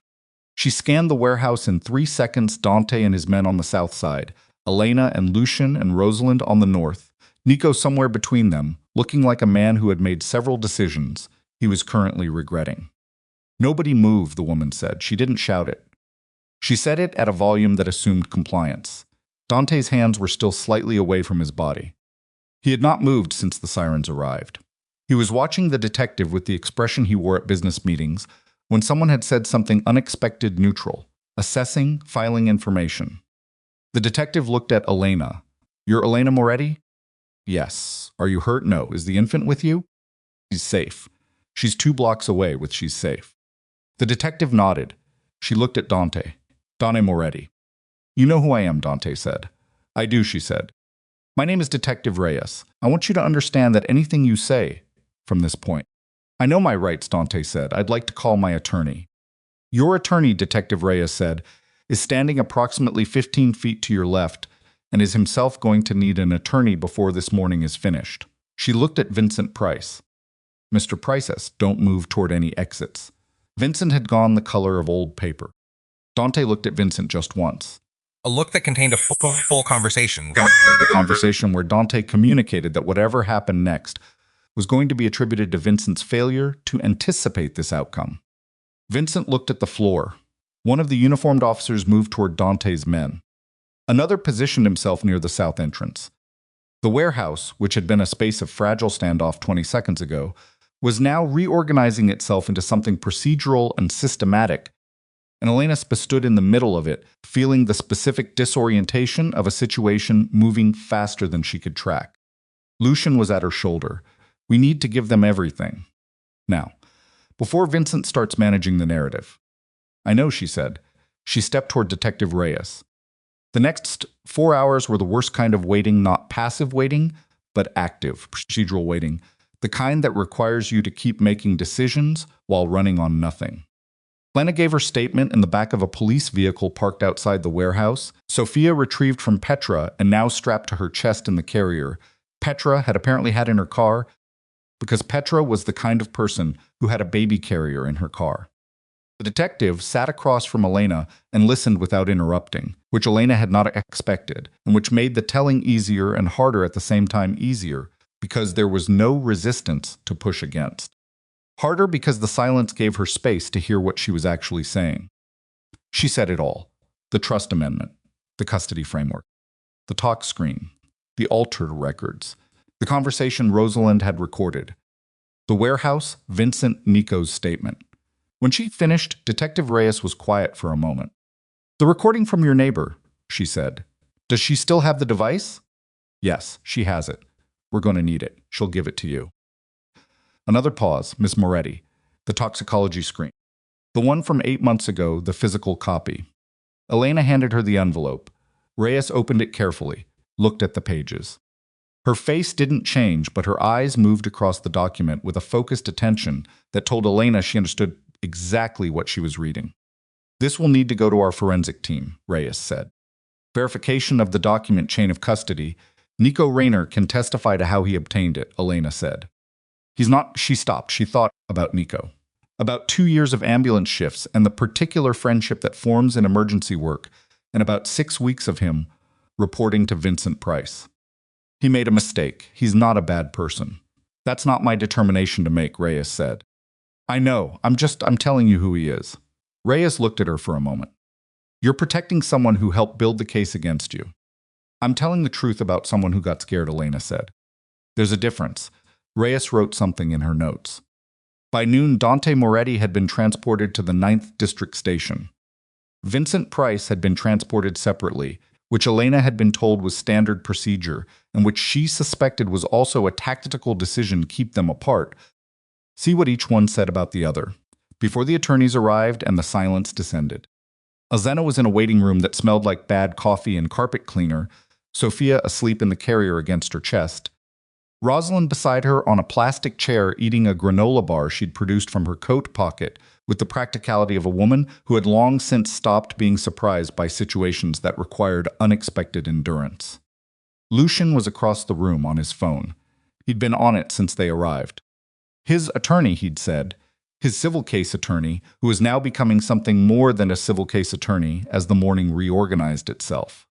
Elena watched him. She thought about what Dante had said in the warehouse. He's here, because you are evidence. She thought about the pause before Lucian confirmed it. She thought about the way the truth had come out of him, not volunteered, but not hidden once she pushed. She thought about all the ways this could still go wrong. The family court petition. Dante had an attorney, a different one, presumably, since Vincent was currently in a police station who could continue pressing the custody framework, even with Dante under investigation. Criminal charges and family court proceedings were separate systems. The altered medical records were in the Northwestern system. The corrections could be made, but corrections took time, and courts moved on their own schedule, and Sophia was 6 weeks old and minus. You're doing the thing, Rosalind said. Elena looked at her. The spiral, Rosalind said, still eating the granola bar. I can see it on your face. You're listing everything that could still go wrong. Because things could still go wrong, yes, Rosalind said. But not in the next 30 minutes. In the next 30 minutes, the only thing you have to do is breathe and let that baby sleep. Elena looked down at Sophia. Sophia was completely unconscious. The way newborns are unconscious, total, unguarded. The sleep of a being who has not yet learned to be afraid of anything. She's breathing fast, Elena said. She always breathes fast. I know, I know, Rosalind said, but she's here. You got her here? Elena put one hand on Sophia's back. Felt the small ribs moving. Felt the particular warmth of her, the specific irreplaceable warmth. She breathed. At 2 in the afternoon, everything changed again. A man came into the waiting room, not a detective, not a uniform. He was 50 or so, in a suit that said private sector, with a briefcase that said he'd been doing this for a long time. He looked at Elena with the expression of a man who has delivered bad news, often enough to have developed a specific professional face for it. Ms. Moretti, he said, my name is Andrew Falk. I represent the firm that has been retained by who, Elena said, by Dante Moretti's family trust regarding the pending family court matter. Elena felt the bottom drop out of the morning's momentum. The custody petition, she said. A motion was filed this morning at 10:15, Falk said. Prior to the events of this morning at the warehouse. The filing was automated, scheduled. He paused. I want to be transparent with you. The circumstances of this morning complicate the picture significantly. But the motion is filed and it is active, and I am obligated to... You're here to serve her, Lucian said. He was across the room and had put his phone down and was looking at Falk with an expression Elena hadn't seen from him, not anger, something colder. You're here to hand her court papers while she's sitting in a police waiting room. I'm here to inform her of an active legal proceeding, Falk said carefully. Same thing, Lucian said. Falk held out an envelope. Elena looked at it. She thought this is the moment. Not the warehouse, not the recordings, not Rosalind. This right here, this envelope, this system, this machine that Dante had set in motion months ago, and that was still moving even with Dante in a police station. Because that was how these things worked. That was the specific genius of using institutions against people. The institution doesn't stop just because the person who weaponized it gets arrested. She took the envelope. She opened it. She read the motion. The language was clean and legal and devastating. It cited her postpartum recovery. It cited the altered medical records not knowing they were altered, using them as genuine documentation. It cited Sophia's premature birth and the specific medical needs of a premature infant and the instability of Elena's current living situation. It requested emergency temporary custody pending a full evaluation. Emergency, temporary, words that meant something very specific in family court, which was immediate. She handed the document to Lucian without a word. He read it. His jaw tightened once, which was the only external indication of what he was doing with the information. My attorney, he said. He already had his phone back in his hand. She's been prepping a response since this morning. She needs this document. She needs more than the document, Falk said, with a specific regret of a man who is doing his job and does not love all of what his job requires. The motion is filed with supporting documentation from Northwestern Medical. The records are falsified, Elena said. That allegation will need to be substantiated in court, Falk said. I have the originals, Elena said. I have the comparative analysis. That evidence will need to be introduced through appropriate channels. How long, Elena said. Falk looked at her. How long before a family court judge sees this motion and makes a decision? Falk was quiet for a moment. An emergency hearing could be scheduled as early as tomorrow morning. Given the circumstances tomorrow morning, Elena said. Given the circumstances of this morning, there may be grounds to request a delay, but minus... Can they take her tonight? Elena said. Can someone take Sophia tonight based on this motion? The silence that followed was 3 seconds and said everything. There is a provision, Falk said carefully, for emergency protective placement in cases where... No, Selena said. No. She put her hand over Sophia's back again, pressing lightly, feeling the breath, the warmth, the specific frequency of her. Nobody is taking her tonight. Figure out how to prevent that. She looked at Lucian. Call your attorney, she said. Right now, Lucian was already dialing. The next 3 hours were a different kind of war. Not the warehouse, not the physical kind with bodies and sirens and evidence in an envelope. The paper kind. The kind fought in phone calls and filings, and the specific procedural language of a court system that moves on its own timeline, regardless of what is happening to actual human beings inside it. Lucian's attorney was a woman named Claire Sutton, who Elena spoke to by phone while sitting in a private room that a sympathetic ex-sex sergeant had unlocked for her. Claire Sutton talked the way surgeons cut quickly, precisely, without wasted motion. The emergency placement provision requires a judicial signature, Claire said. Given that the primary party seeking custody is currently in police custody on related charges, I can file an emergency motion to stay the placement order. It doesn't guarantee anything, but it puts the burden on them to get a judge to sign off tonight, and judges are reluctant to do that in contested cases with active criminal proceedings attached. How reluctant, Elena said. Reluctant enough that we have until morning, Claire said. Probably. Ms. Moretti, I need everything. Every photograph, every document, the comparative medical analysis, Rosalind Crane's recording, I need it all transmitted to my office in the next 2 hours. You'll have it. The talk screen is complicated, Claire said. The chain of custody on a physical document from a hospital system is going to be challenged. I need Nico Rayner's statement, and I need it voluntary, not compelled. Elena thought about Nico, about the look on his face in the warehouse when she'd said how long. The specific look of someone who had been telling himself that small compromises don't add up to something large, confronted with the evidence that they do. I'll talk to him, she said. You shouldn't. I'll talk to him, she said again. He'll give you the statement. Claire paused. The talk screen result? If authenticated, do you understand what that allegation means? Against your husband? Yes, Elena said. It changes the nature of this from a custody dispute to a criminal matter with. I know what it is, Elena said. Are you willing to take this case? A pause. Yes, Claire said, I'm willing. Then let's work. Nico was in a different part of the station, waiting to give his own statement. Elena found him through a desk sergeant who owed Petra a favor. Elena was learning that Petra was a woman to whom many people owed many favors, and she was shown to a small interview room where Nico was, sitting with a paper cup of coffee he hadn't touched. He looked up when she came in. He looked like someone who had not slept and had spent the morning running on adrenaline that was now gone, leaving behind only the residue of it, which is exhaustion, and a very clear awareness of what you've done. Elena sat down across from him. She didn't say anything for a moment. I should have called you back, she said. When you texted. Nico looked at the table. You had no reason to trust me. I had 2 years of reasons, she said. And then 6 weeks of you feeding information to Vincent Price. She paused. Which of those wins? He looked up. His eyes were tired and red-rimmed and honest in the way eyes get when someone has run out of the energy required to be anything else. I didn't give him anything that hurt you. I swear. I told him I'd found a discrepancy. I didn't tell him what. I was trying to figure out how to get out of it without losing everything. I know, Elena said. He blinked. I know that's what you were doing, she said.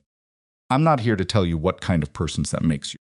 I need your statement, voluntary, written, notarized, about the talk screen where you found it, when, how you preserved it. The complete chain of custody from the moment you accessed it. If I give that statement, Nico said, the packaged thing. Claire Sutton is Lucian's attorney, Elena said. I'll ask her to look at your situation. I'm not promising anything because I can't promise anything. But I'll ask. Nico looked at the paper cup. His hands were around it, but not holding it, just resting, like they needed to be somewhere. The talk screen, he said. Elena, do you understand? Do you know what was in that drink? A benzodiazepine, she said, high dose. Combined with something else, Nico said. His voice had gone very quiet. I had a pharmacologist look at the original result. The combination. It's not something that causes long-term harm. But it would have caused a very specific kind of, it would have lowered inhibition and impaired judgment and created memory gaps. He looked at her. It was chosen for a specific outcome. The fluorescent light in the interview room hummed. Elena held what he'd said inside her chest and didn't let it out yet. Later. There would be time later to be inside what that meant, the full weight of what Dante had planned, the specific coldness of a man who had engineered not just a legal structure to take her daughter, but the very circumstances of her daughter's conception. Later she would sit with that. Later she would let it break whatever needed to break. Right now she needed the statement. Will you give it? She said. Yes, Nico said. She slid a legal pad across the table. Start from the beginning. Everything you remember. Don't leave anything out. He picked up the pen. He started writing. By 6 in the evening, Claire Sutton had filed the emergency stay motion. By 7, a family court judge had reviewed it, not the judge assigned to the original motion, a different one who had apparently been briefed on the criminal proceedings, and who had, Claire said in a brief phone call, used the phrase unusually complex circumstances twice in the same sentence, which Claire interpreted as a good sign. The emergency placement order was stayed until the morning hearing. Sophia was not going anywhere tonight. Elisna sat in the back of Petra's car. Petra had materialized again with her car and her competence in her 2DEC investigative career and held Sophia and stared out the window at Chicago going dark around her and felt the specific aftermath of a day that had contained too many things. Lucian was in the front passenger seat talking to Claire on his phone. He had taken his coat off at some point and she could see from the back seat the tension in his shoulders, the particular posture of a man who has been running fast for 12 hours and knows he has to keep running. She thought about what Dante had said. He's here because you are evidence. She thought about the truth of it partial, Lucian had said. Civil case, properties acquired through coercion. His own grievance, running parallel to hers, sharing resources with hers in ways he hadn't been fully transparent about. She thought about the warehouse and Lucian standing beside her when Dante walked in. The way he'd moved, not heroically, not performing. Just staying close. Just being present in the specific way that presence matters when the alternative is being alone. She thought about a lot of things. Lucian, she said. He held up one finger 1 second, finished the sentence he was in the middle of with Claire, then turned. After tomorrow, Elena said, your civil case. I want to know exactly what you need from me and what it costs me to give it. All of it, no partial. He looked at her for a moment. Okay, he said. Tonight I'm going to sleep, she said. Wherever Petra is taking us. I'm going to sleep and I'm going to feed Sophia, and tomorrow I'm going to walk into that courtroom. And I need to know before I walk in there that everyone on my side is actually on my side. I am on your side, Lucian said. I know, she said. I'm asking you to keep being on my side even when it's inconvenient for your case. He held her gaze for a moment. Yes, he said. You have my word. She looked at him. She thought, this is what trust looks like when you're out of better options. It doesn't look like certainty. It looks like a decision you make with incomplete information and then live with. She'd been making decisions like that all day. She was still here. Okay, she said. She turned back to the window. Outside the city that Dante Moretti had built his kingdom in, moved through its ordinary evening lights coming on in apartments, traffic slowing on the expressway, a woman walking a dog on a side street, the dog pulling toward a fire hydrant with the focused ambition of an animal that knows exactly what it wants. Chicago in winter, indifferent and alive and moving forward regardless. She would be in a courtroom tomorrow morning. Everything she'd collected, everything Rosalind had recorded, everything Nico had written on a legal pad in a police interview room, it would all be in that room. Dante would be in that room one way or another, through Vincent, or through whatever new attorney he'd already retained, because Dante Moretti did not go anywhere without legal representation and did not stay disadvantaged for long. And in that room, everything her freedom, Sophia's future, the entire structure of what came after would come down to what a judge decided was true. Elena was not afraid of that. She was something more specific than afraid. She was exhausted and clear-eyed and absolutely, completely prepared to fight. Sophia shifted against her chest, made the small sound, the check-in sound, the one that meant, I'm here, are you there? I'm here, Elena said quietly. Sophia settled. Petra took the highway on-ramp heading north, and the city lights spread out below them as they climbed. And tomorrow was coming whether Elena was ready for it or not. And she had run out of choices that involved waiting, and the last thing she thought before her eyes finally closed was let it come. This is a work of complete cinematic fiction created solely for entertainment purposes. All characters, organizations, events, and locations are entirely imaginary. Elena didn't sleep the way sleep is supposed to work. She went under sometime around 10 and surfaced at 2, and then at 4, and then at 5:30. When Sophia woke up and the darkness outside Petra's safe house windows was the specific dark of a winter morning that hasn't decided yet whether to become day. She fed Sophia in a chair by the window, watching the street below, quiet, residential, a neighborhood that didn't know anything about what was happening inside this house, and she ran through everything.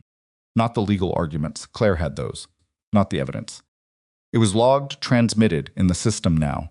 She ran through the human things. The things that don't appear in court filings but sit in the room anyway, the weight of 8 years, the specific texture of a marriage that had been a managed diminishment, the way you can lose yourself so gradually that you don't notice until one day you reach for an opinion and find the space where it used to be is empty.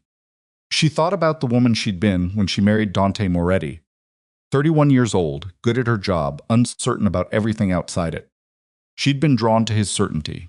That was the honest version, not that she'd been tricked, not that she'd been naive, but that she'd been a person who hadn't fully learned yet that certainty in other people is not a substitute for your own. She'd learned Sophia fell asleep again around 6. Elena didn't. At 7, Petra knocked on the bedroom door and said the car would be ready in an hour, and Claire Sutton had called, and the hearing was confirmed for 9. Elena said, okay. She got up and she got dressed and she looked at herself in the bathroom mirror for a long time. Not performing anything, just looking. The face that looked back was tired in the deep way, the structural way, the kind of tired that a night of broken sleep doesn't touch. But the eyes were clear. That was the thing she noticed. Whatever was happening in the rest of her face, in the set of her jaw and the shadows beneath her eyes, the eyes themselves were clear. She thought, you'll do. Then she went to make coffee and prepare to walk into a courtroom and fight for her daughter in front of a stranger who would decide in a matter of hours what the next 20 years looked like. The Cook County Family Courthouse on the morning of a contested emergency hearing had the quality of all institutions under pressure, too warm, too bright, the smell of industrial cleaning solution, and old paper, people moving through the corridors with the focused urgency of people who did this every day, and people moving through the corridors with the specific terror of people who had never done this before, and for whom this was the most important day of their lives. Elena was the second kind.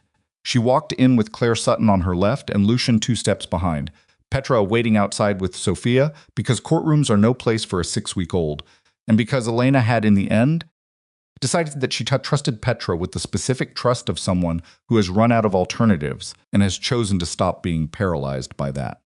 Claire Sutton was 50, compact, with close-cropped hair and the habit of walking slightly ahead of whoever she was with not rudely, just the natural gait of a woman who was always already thinking about the next thing. She had reviewed everything. She had the recordings, the original medical records, the comparative analysis, the talk screen and Nico's statement on chain of custody, the trust amendment photographs, the testimony she would be calling. I need you to understand something before we go in, Claire said, while they waited in the corridor outside courtroom 14. This is a family court emergency hearing, not a criminal proceeding. The standard of evidence is different. The Judge Patricia Holloway, is experienced and she is fair, but fair doesn't mean favorable. She is going to hear both sides, and she's going to weigh them. I understand, Elena said. Dante's new attorney is Martin Creed. He is very good. He is going to try to separate the criminal allegations from the custody question. He is going to argue that whatever Dante may have done, the relevant question today is Sophia's immediate welfare. And he is going to argue that Sophia's immediate welfare is best served by... I know what he's going to argue, Elena said. Claire looked at her. Are you ready? Elena thought about the chair by the window at 4 in the morning. Sophia's weight in her arms. The specific way the darkness outside had looked like something that could be waited out. Yes, she said. They went in. The courtroom was small by the standards Elena had imagined. She'd expected something more formal, more cinematic, the kind of wood-paneled room where history gets made. Instead, it was institutional, fluorescent overhead lights, beige walls, the judge's bench elevated but not dramatically so. 3 rows of gallery seating mostly empty. Court staff at their stations. Dante was already there. He was seated at the respondent's table with Martin Creed, who was exactly as advertised, the kind of attorney who looks like competence before he opens his mouth. Expensive suit, silver hair, the specific posture of a man who wins more than he loses and has built his bearing around that fact. Dante was in a suit, dark navy, no tie. He looked like he'd slept, which meant he hadn't, but he'd managed the appearance of it, which was the kind of performance he'd been capable of his entire adult life. He didn't look at Elena when she came in. He was looking at the judge's bench. Elena sat down, arranged herself. Claire was to her left, papers already organized into a system Elena couldn't decode but trusted. Lucian sat in the gallery, first row, directly behind Elena, close enough that she could feel his presence, but not so close that it was a statement. Rosalind came in 2 minutes after Elena, moving carefully, sitting in the gallery without fanfare. She dressed well, a good wool coat, her hair done. She looked like someone's grandmother. She looked like someone who had recorded a Mafia boss in his own building for 3 weeks, which was what she was. Judge Patricia Holloway came in at 9:02. She was 60, maybe 65, with reading glasses on a chain and the manner of someone who had been presiding over some of the worst days of people's lives for long enough to have developed both efficiency and patience in equal measure. She sat down, looked at both tables, and said, without preamble, "This is an emergency custody hearing in the matter of Moretti versus Moretti, minor child Sophia Elise Moretti, age 6 weeks. We're here because a motion for emergency temporary placement was filed yesterday morning, and we have a competing motion to stay that order. We're going to hear both sides, and I'm going to make a determination today. Both counsels understand the timeline?" "Yes, Your Honor," Claire said. "Yes, Your Honor," Martin Creed said. "Good. Mr. Creed, you filed the original motion. You go first." Martin Creed was precise and careful and made the wrong things sound reasonable. He did not attack Elena. He was too good for that. Attacking a new mother in family court was the kind of tactical error that told a judge everything she needed to know about which side was operating in bad faith. Instead, he framed the motion around Sophia, around the specific medical needs of a premature infant, around the instability of Elena's current housing situation, no permanent address, moving through borrowed spaces, no documented support network, around the medical records from Northwestern, which he introduced with the smooth efficiency of a man who had introduced evidence many times and understood exactly how to do it without drawing attention to the seams. Postpartum dysregulation. The phrase landed in the courtroom and sat there. Impaired judgment. Declined recommended referral. Elena kept her face still. She had learned this from Dante, the specific discipline of not giving anything away on your face when someone is saying things about you that are designed to hurt. She'd learned it in 8 years of dinners where she had to pretend everything was fine, and board meetings she wasn't invited to where she'd been discussed in her absence in conversations, at 2 in the morning where Dante's voice had been soft and certain and had said things that she'd spent a year trying to unhear. She kept her face still and she listened, and she let Claire Sutton take notes. When Creed finished, he sat down. Judge Holloway looked at Claire. "Counselor." Claire stood. She began with the medical records. She was methodical, not dramatic, not prosecutorial. She walked the judge through the original Northwestern documentation, then the altered version, then the comparative forensic analysis that Lucian's investigator had commissioned and that a digital forensics firm had verified in the 18 hours since the warehouse. The alterations were real. The timestamps were wrong in ways that indicated external access.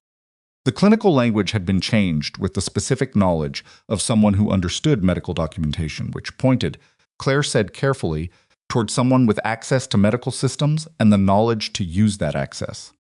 Judge Holloway looked at the documents for a long time. Martin Creed objected twice. Holloway sustained neither. Then Claire called Rosalind. Rosalind walked to the stand with the careful steadiness of someone 73 years old and has spent 3 weeks preparing for this moment.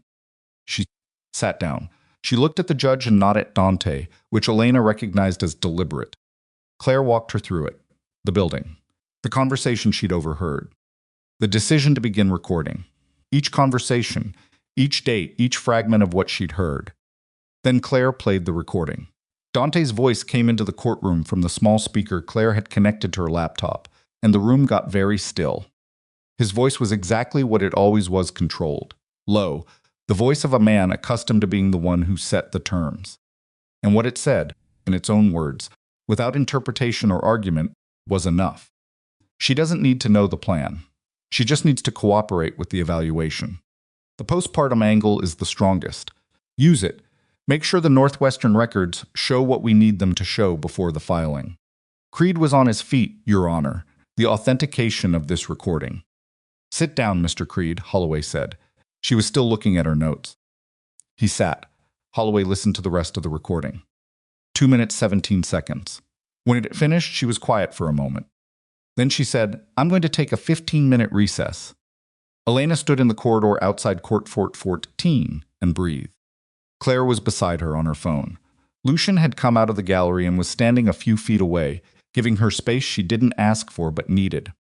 Rosalind had found a bench and was sitting on it, looking at her hands. Elena walked to Rosalind and sat down beside her. "You did well," Elena said. "I just answered the questions," Rosalind said. "You answered them while he was sitting right there."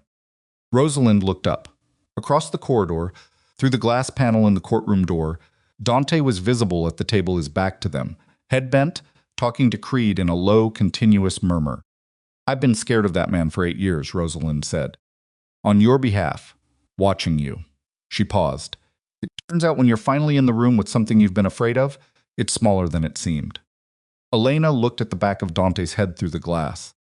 She thought about the man she'd married, the certainty that had attracted her, the slow, systematic work of replacing that certainty with something that felt like her own diminishment, but had actually been his fear of a woman who was smarter than he'd accounted for, who might one day see clearly enough to leave. She'd left. She looked away from the glass. "Thank you," she said to Rosalind. "For all of it." Rosalind put one hand briefly over Elena's. Said nothing, which was exactly right. When they went back in, Judge Holloway had the specific expression of someone who has reached a conclusion and is preparing to explain it in terms that will survive an appeal. She spoke for 11 minutes. She addressed the medical records first. The forensic analysis was sufficient to establish that alteration had occurred, and the original documentation indicated a patient in normal postpartum recovery with no clinical flags. The altered records were excluded from consideration. She addressed the recording admissible, given the Illinois one-party consent provision under which it had been obtained, and deeply relevant to the question of the petitioner's conduct and intent.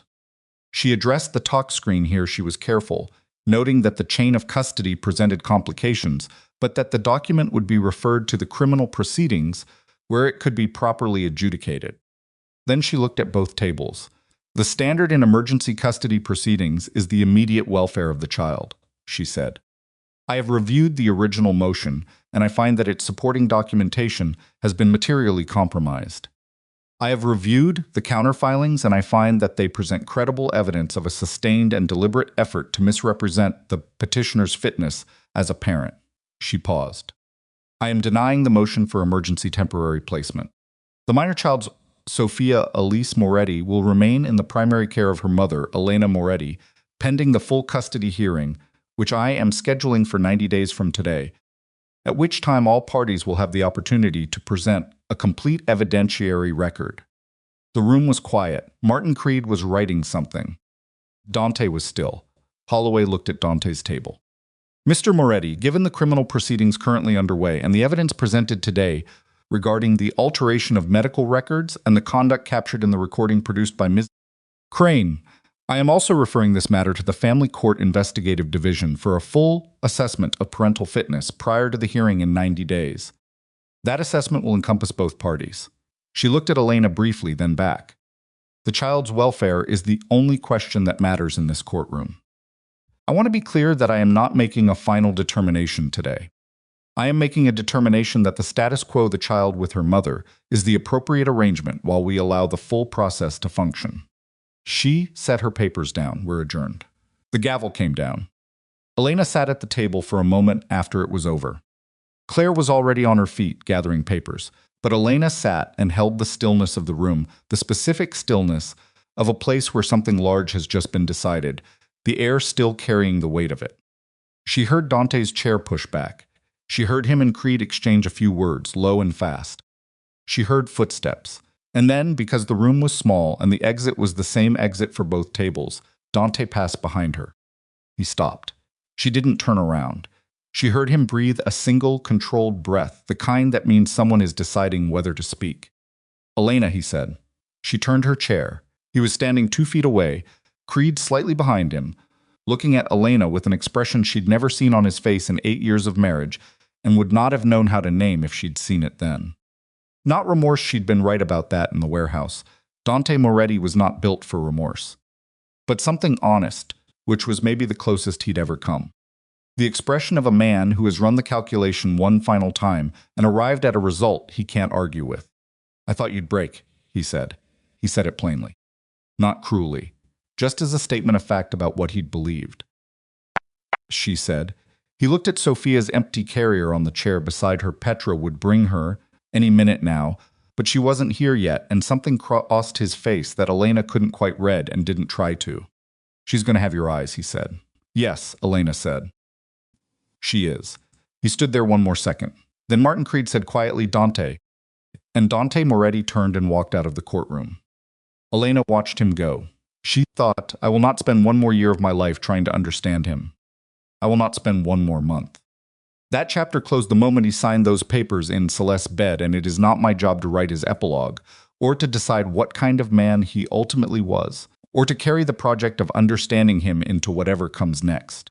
She turned back to face the front of the room. The judge's bench was empty. The room was emptying. Claire was waiting for her with patient, professional respect. Elena stood up. Petra was in the courthouse lobby with Sophia. Elena saw some from the top of the stairs. Petra, sitting on a bench with the carrier on her lap, and Sophia's face visible above the edge of it, that same unfocused, serious newborn attention directed at the lobby's fluorescent lights like they were the most interesting she'd ever encountered, which they probably were. Elena came down the stairs and took Sophia without a word, and held her for a long moment. Just stood there in the middle of the courthouse lobby, with her daughter against her chest and her eyes closed, and the sounds of the building around her, footsteps, voices, the elevator arriving, a child somewhere laughing at something. She breathed. When she opened her eyes, Lucian was standing a few feet away. He looked tired in the honest way, the way that can't be managed. His coat was over his arm, and his tie was loosened, and he looked like a man who had been running hard for 24 hours, which he had. "The stay holds," Claire said, coming down the stairs behind them. "And I've already spoken to the DA's office. The criminal proceedings are moving. The talk screen, the record alteration, the recording, they have enough to build on." She paused. "It's going to be a process. I want to be clear about that. 90 days to the full hearing, and the criminal case will run its own timeline. But today was..." She paused. Choosing today was significant. "Yes," Elena said. "I'll be in touch this afternoon about the next steps," Claire said. "The financial situation with the trust restructuring, there are protective orders we can file to ensure you have access to adequate resources during the proceedings." She looked at Elena steadily. "You are not going to be without resources. I want you to understand that." Elena nodded. Claire shook her hand firm, brief, professional, and walked out. Rosalind had appeared at the bottom of the stairs. She put on her coat with the careful movements of someone doing something they've done 10,000 times, and then she looked at Elena. "I'm going to go home and sleep for about 14 hours, Rosalind said. "Rosalind, don't," Rosalind said. "I didn't do it for thanks." "I know," Elena said. "I know why you did it." They looked at each other for a moment, something passing between them that didn't need to be said, the kind of understanding that sits beneath language. "Come for dinner," Elena said, "when I have a dinner to invite you to." Rosalind smiled. It changed her whole face. "I'll bring something. I make a very good chicken." She buttoned her coat and walked out. Outside the courthouse, the winter sky was doing something unexpected. Not clearing, exactly. This was Chicago in February, and the sky would not fully clear for months. But the solid gray of the morning had broken open slightly, the cloud cover thinning in places to show light coming through. The particular winter light that is thin and cold and still somehow more than you expected when you walked outside, braced for worse. Elena stood on the courthouse steps with Sophia and let it land on her face.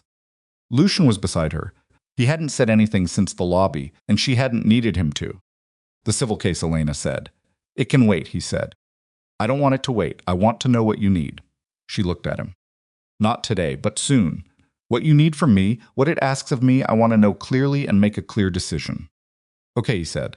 "And I want it to go through Claire," she said. "Whatever arrangement, whatever testimony, whatever evidence through her. So there's someone whose job is purely my interests." "That's the right way to do it," he said. "I know it is."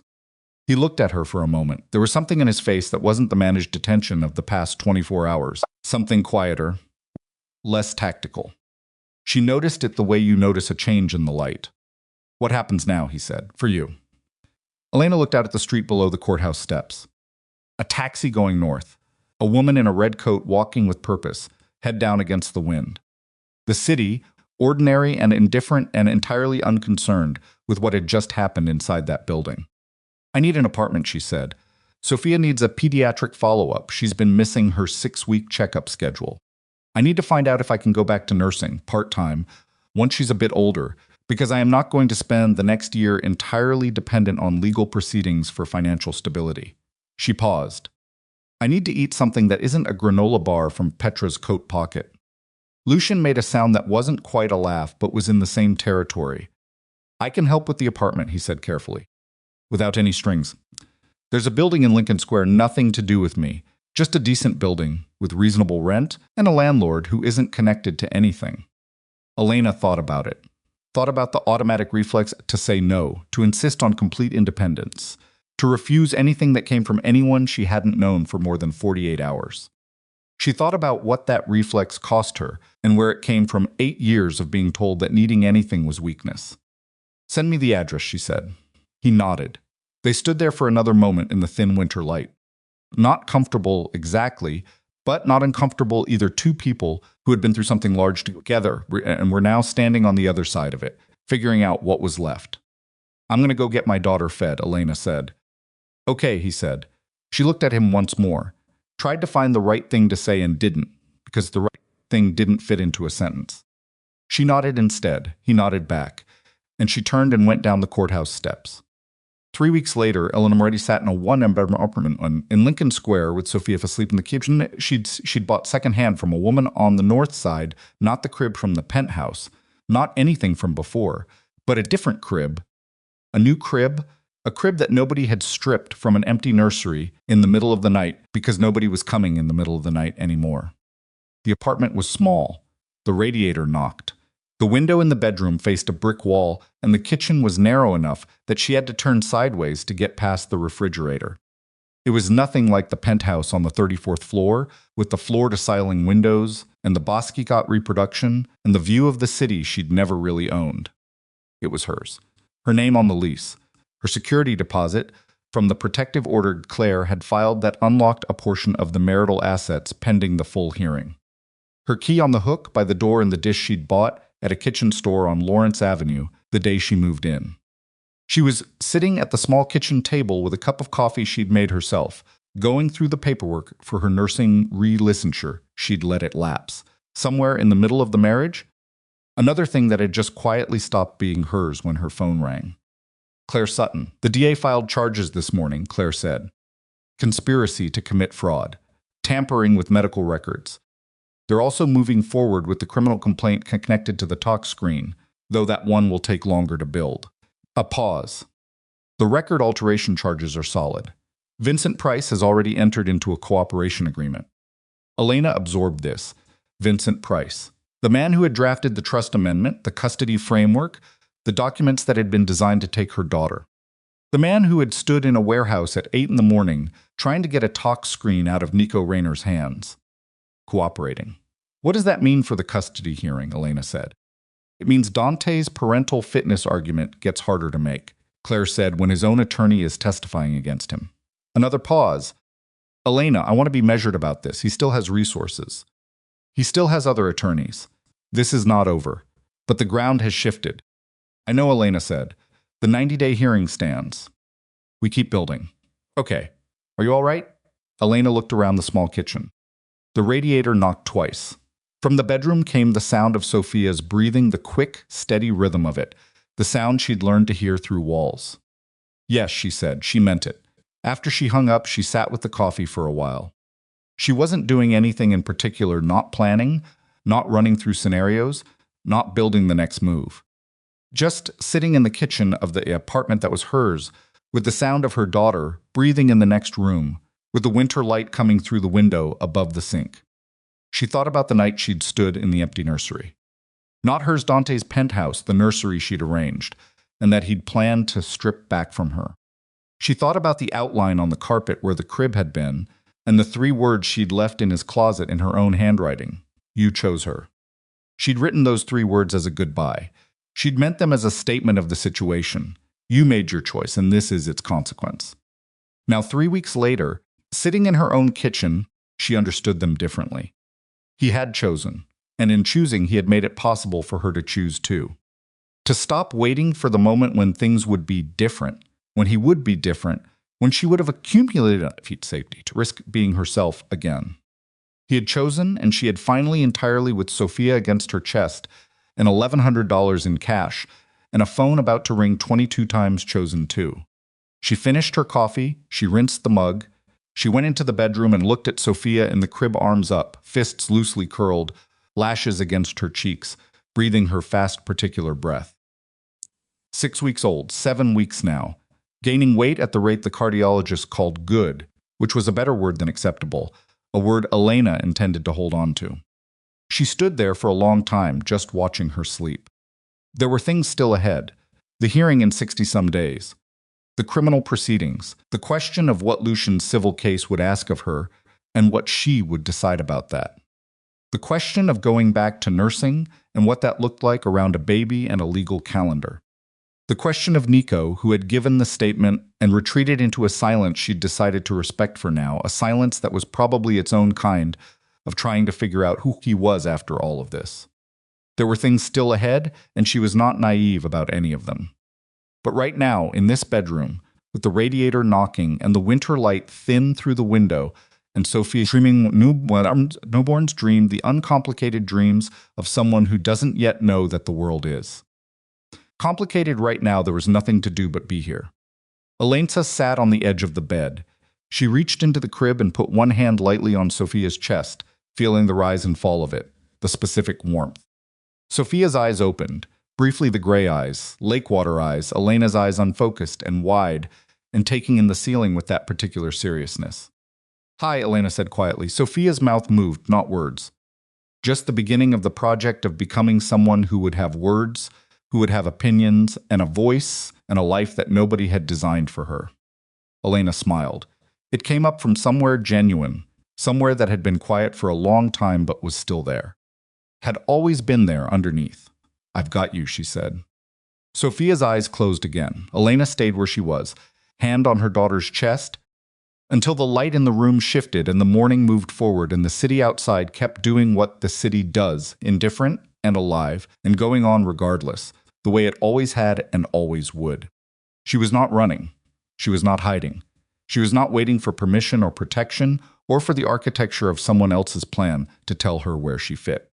She was a woman sitting in her own apartment in Lincoln Square, Chicago, on a winter morning, with her daughter asleep in a second-hand crib, and every ordinary, difficult, unremarkable day ahead of her belonged entirely to her. The Mafia boss had tried to own her life. He had lost. Not dramatically, not cleanly. With lawyers and court dates and criminal proceedings still unfolding and 60-some days still ahead, and nothing guaranteed. But the ground was hers now, and she intended to keep it. The nursing re-licensure paperwork took 3 hours to complete. Asena sat at the kitchen table with the forms spread out in front of her continuing education requirements, lapse documentation, the bureaucratic record of a professional life she'd let go quiet during the years when Dante's world had slowly absorbed all the oxygen in hers. She filled in each field carefully, not rushing. Her handwriting was steadier than she expected. Her hands, which had shaken for the first 2 weeks after the warehouse a delayed response, her body catching up to what her mind had already processed, were steady now. The form asked for her employment history. She wrote it out. The ambulance station. The ER rotation at Northwestern. The trauma unit. Years and specific skills and the names of supervisors who had trusted her with difficult cases because she'd earned that trust through the specific currency of never breaking under pressure. She read it back and felt something she hadn't expected, not pride exactly, but recognition. The recognition of someone finding, in a document they'd filled out 100 times before, evidence that's still who they'd always been. That the years inside Dante's architecture had not erased the person who existed before it. She sealed the envelope and put it by the door to mail in the morning. Sophia woke up at noon, on schedule, with the specific insistence of a person who has recently discovered that hunger is a feeling, and that feelings can be communicated loudly. Elena fed her in the chair by the bedroom window, the chair she'd bought at the same second-hand place as the crib, A worn armchair, the color of old mustard, that was the least attractive piece of furniture she'd ever owned and the one she was most attached to. The afternoon light came through the window at a low winter angle and landed across Sophia's face, and Sophia turned toward it with the instinct of something newly alive, orienting toward warmth. Elena watched her and thought about nothing in particular. That was new, the nothing in particular. For months, for years, if she was honest, her mind had been occupied continuously, running threat assessments and route calculations, and the constant low-level monitoring of Dante's moods and movements that had become so automatic she'd stopped recognizing it as work. Now, sitting in the mustard-colored chair with Sophia at noon, she sometimes caught herself just present, in the room, not calculating anything. It felt strange. It felt like something she was going to have to learn all over again, the way you relearn a physical skill after injury, careful at first, uncertain of the muscle memory, surprised each time it holds. Her phone buzzed on the windowsill. She looked at it without picking it up. Lucian. A text building manager confirmed the lease extension. You're good through next year. And Claire says the DA is fast-tracking the record's tampering charge. Apparently Vincent gave them more than expected. She read it twice. She thought about what more than expected meant. She thought about Vincent Price in his gray suit in that warehouse, saying that's a narrative to Nico, with the smooth confidence of a man who'd spent a career deciding which truths got to exist.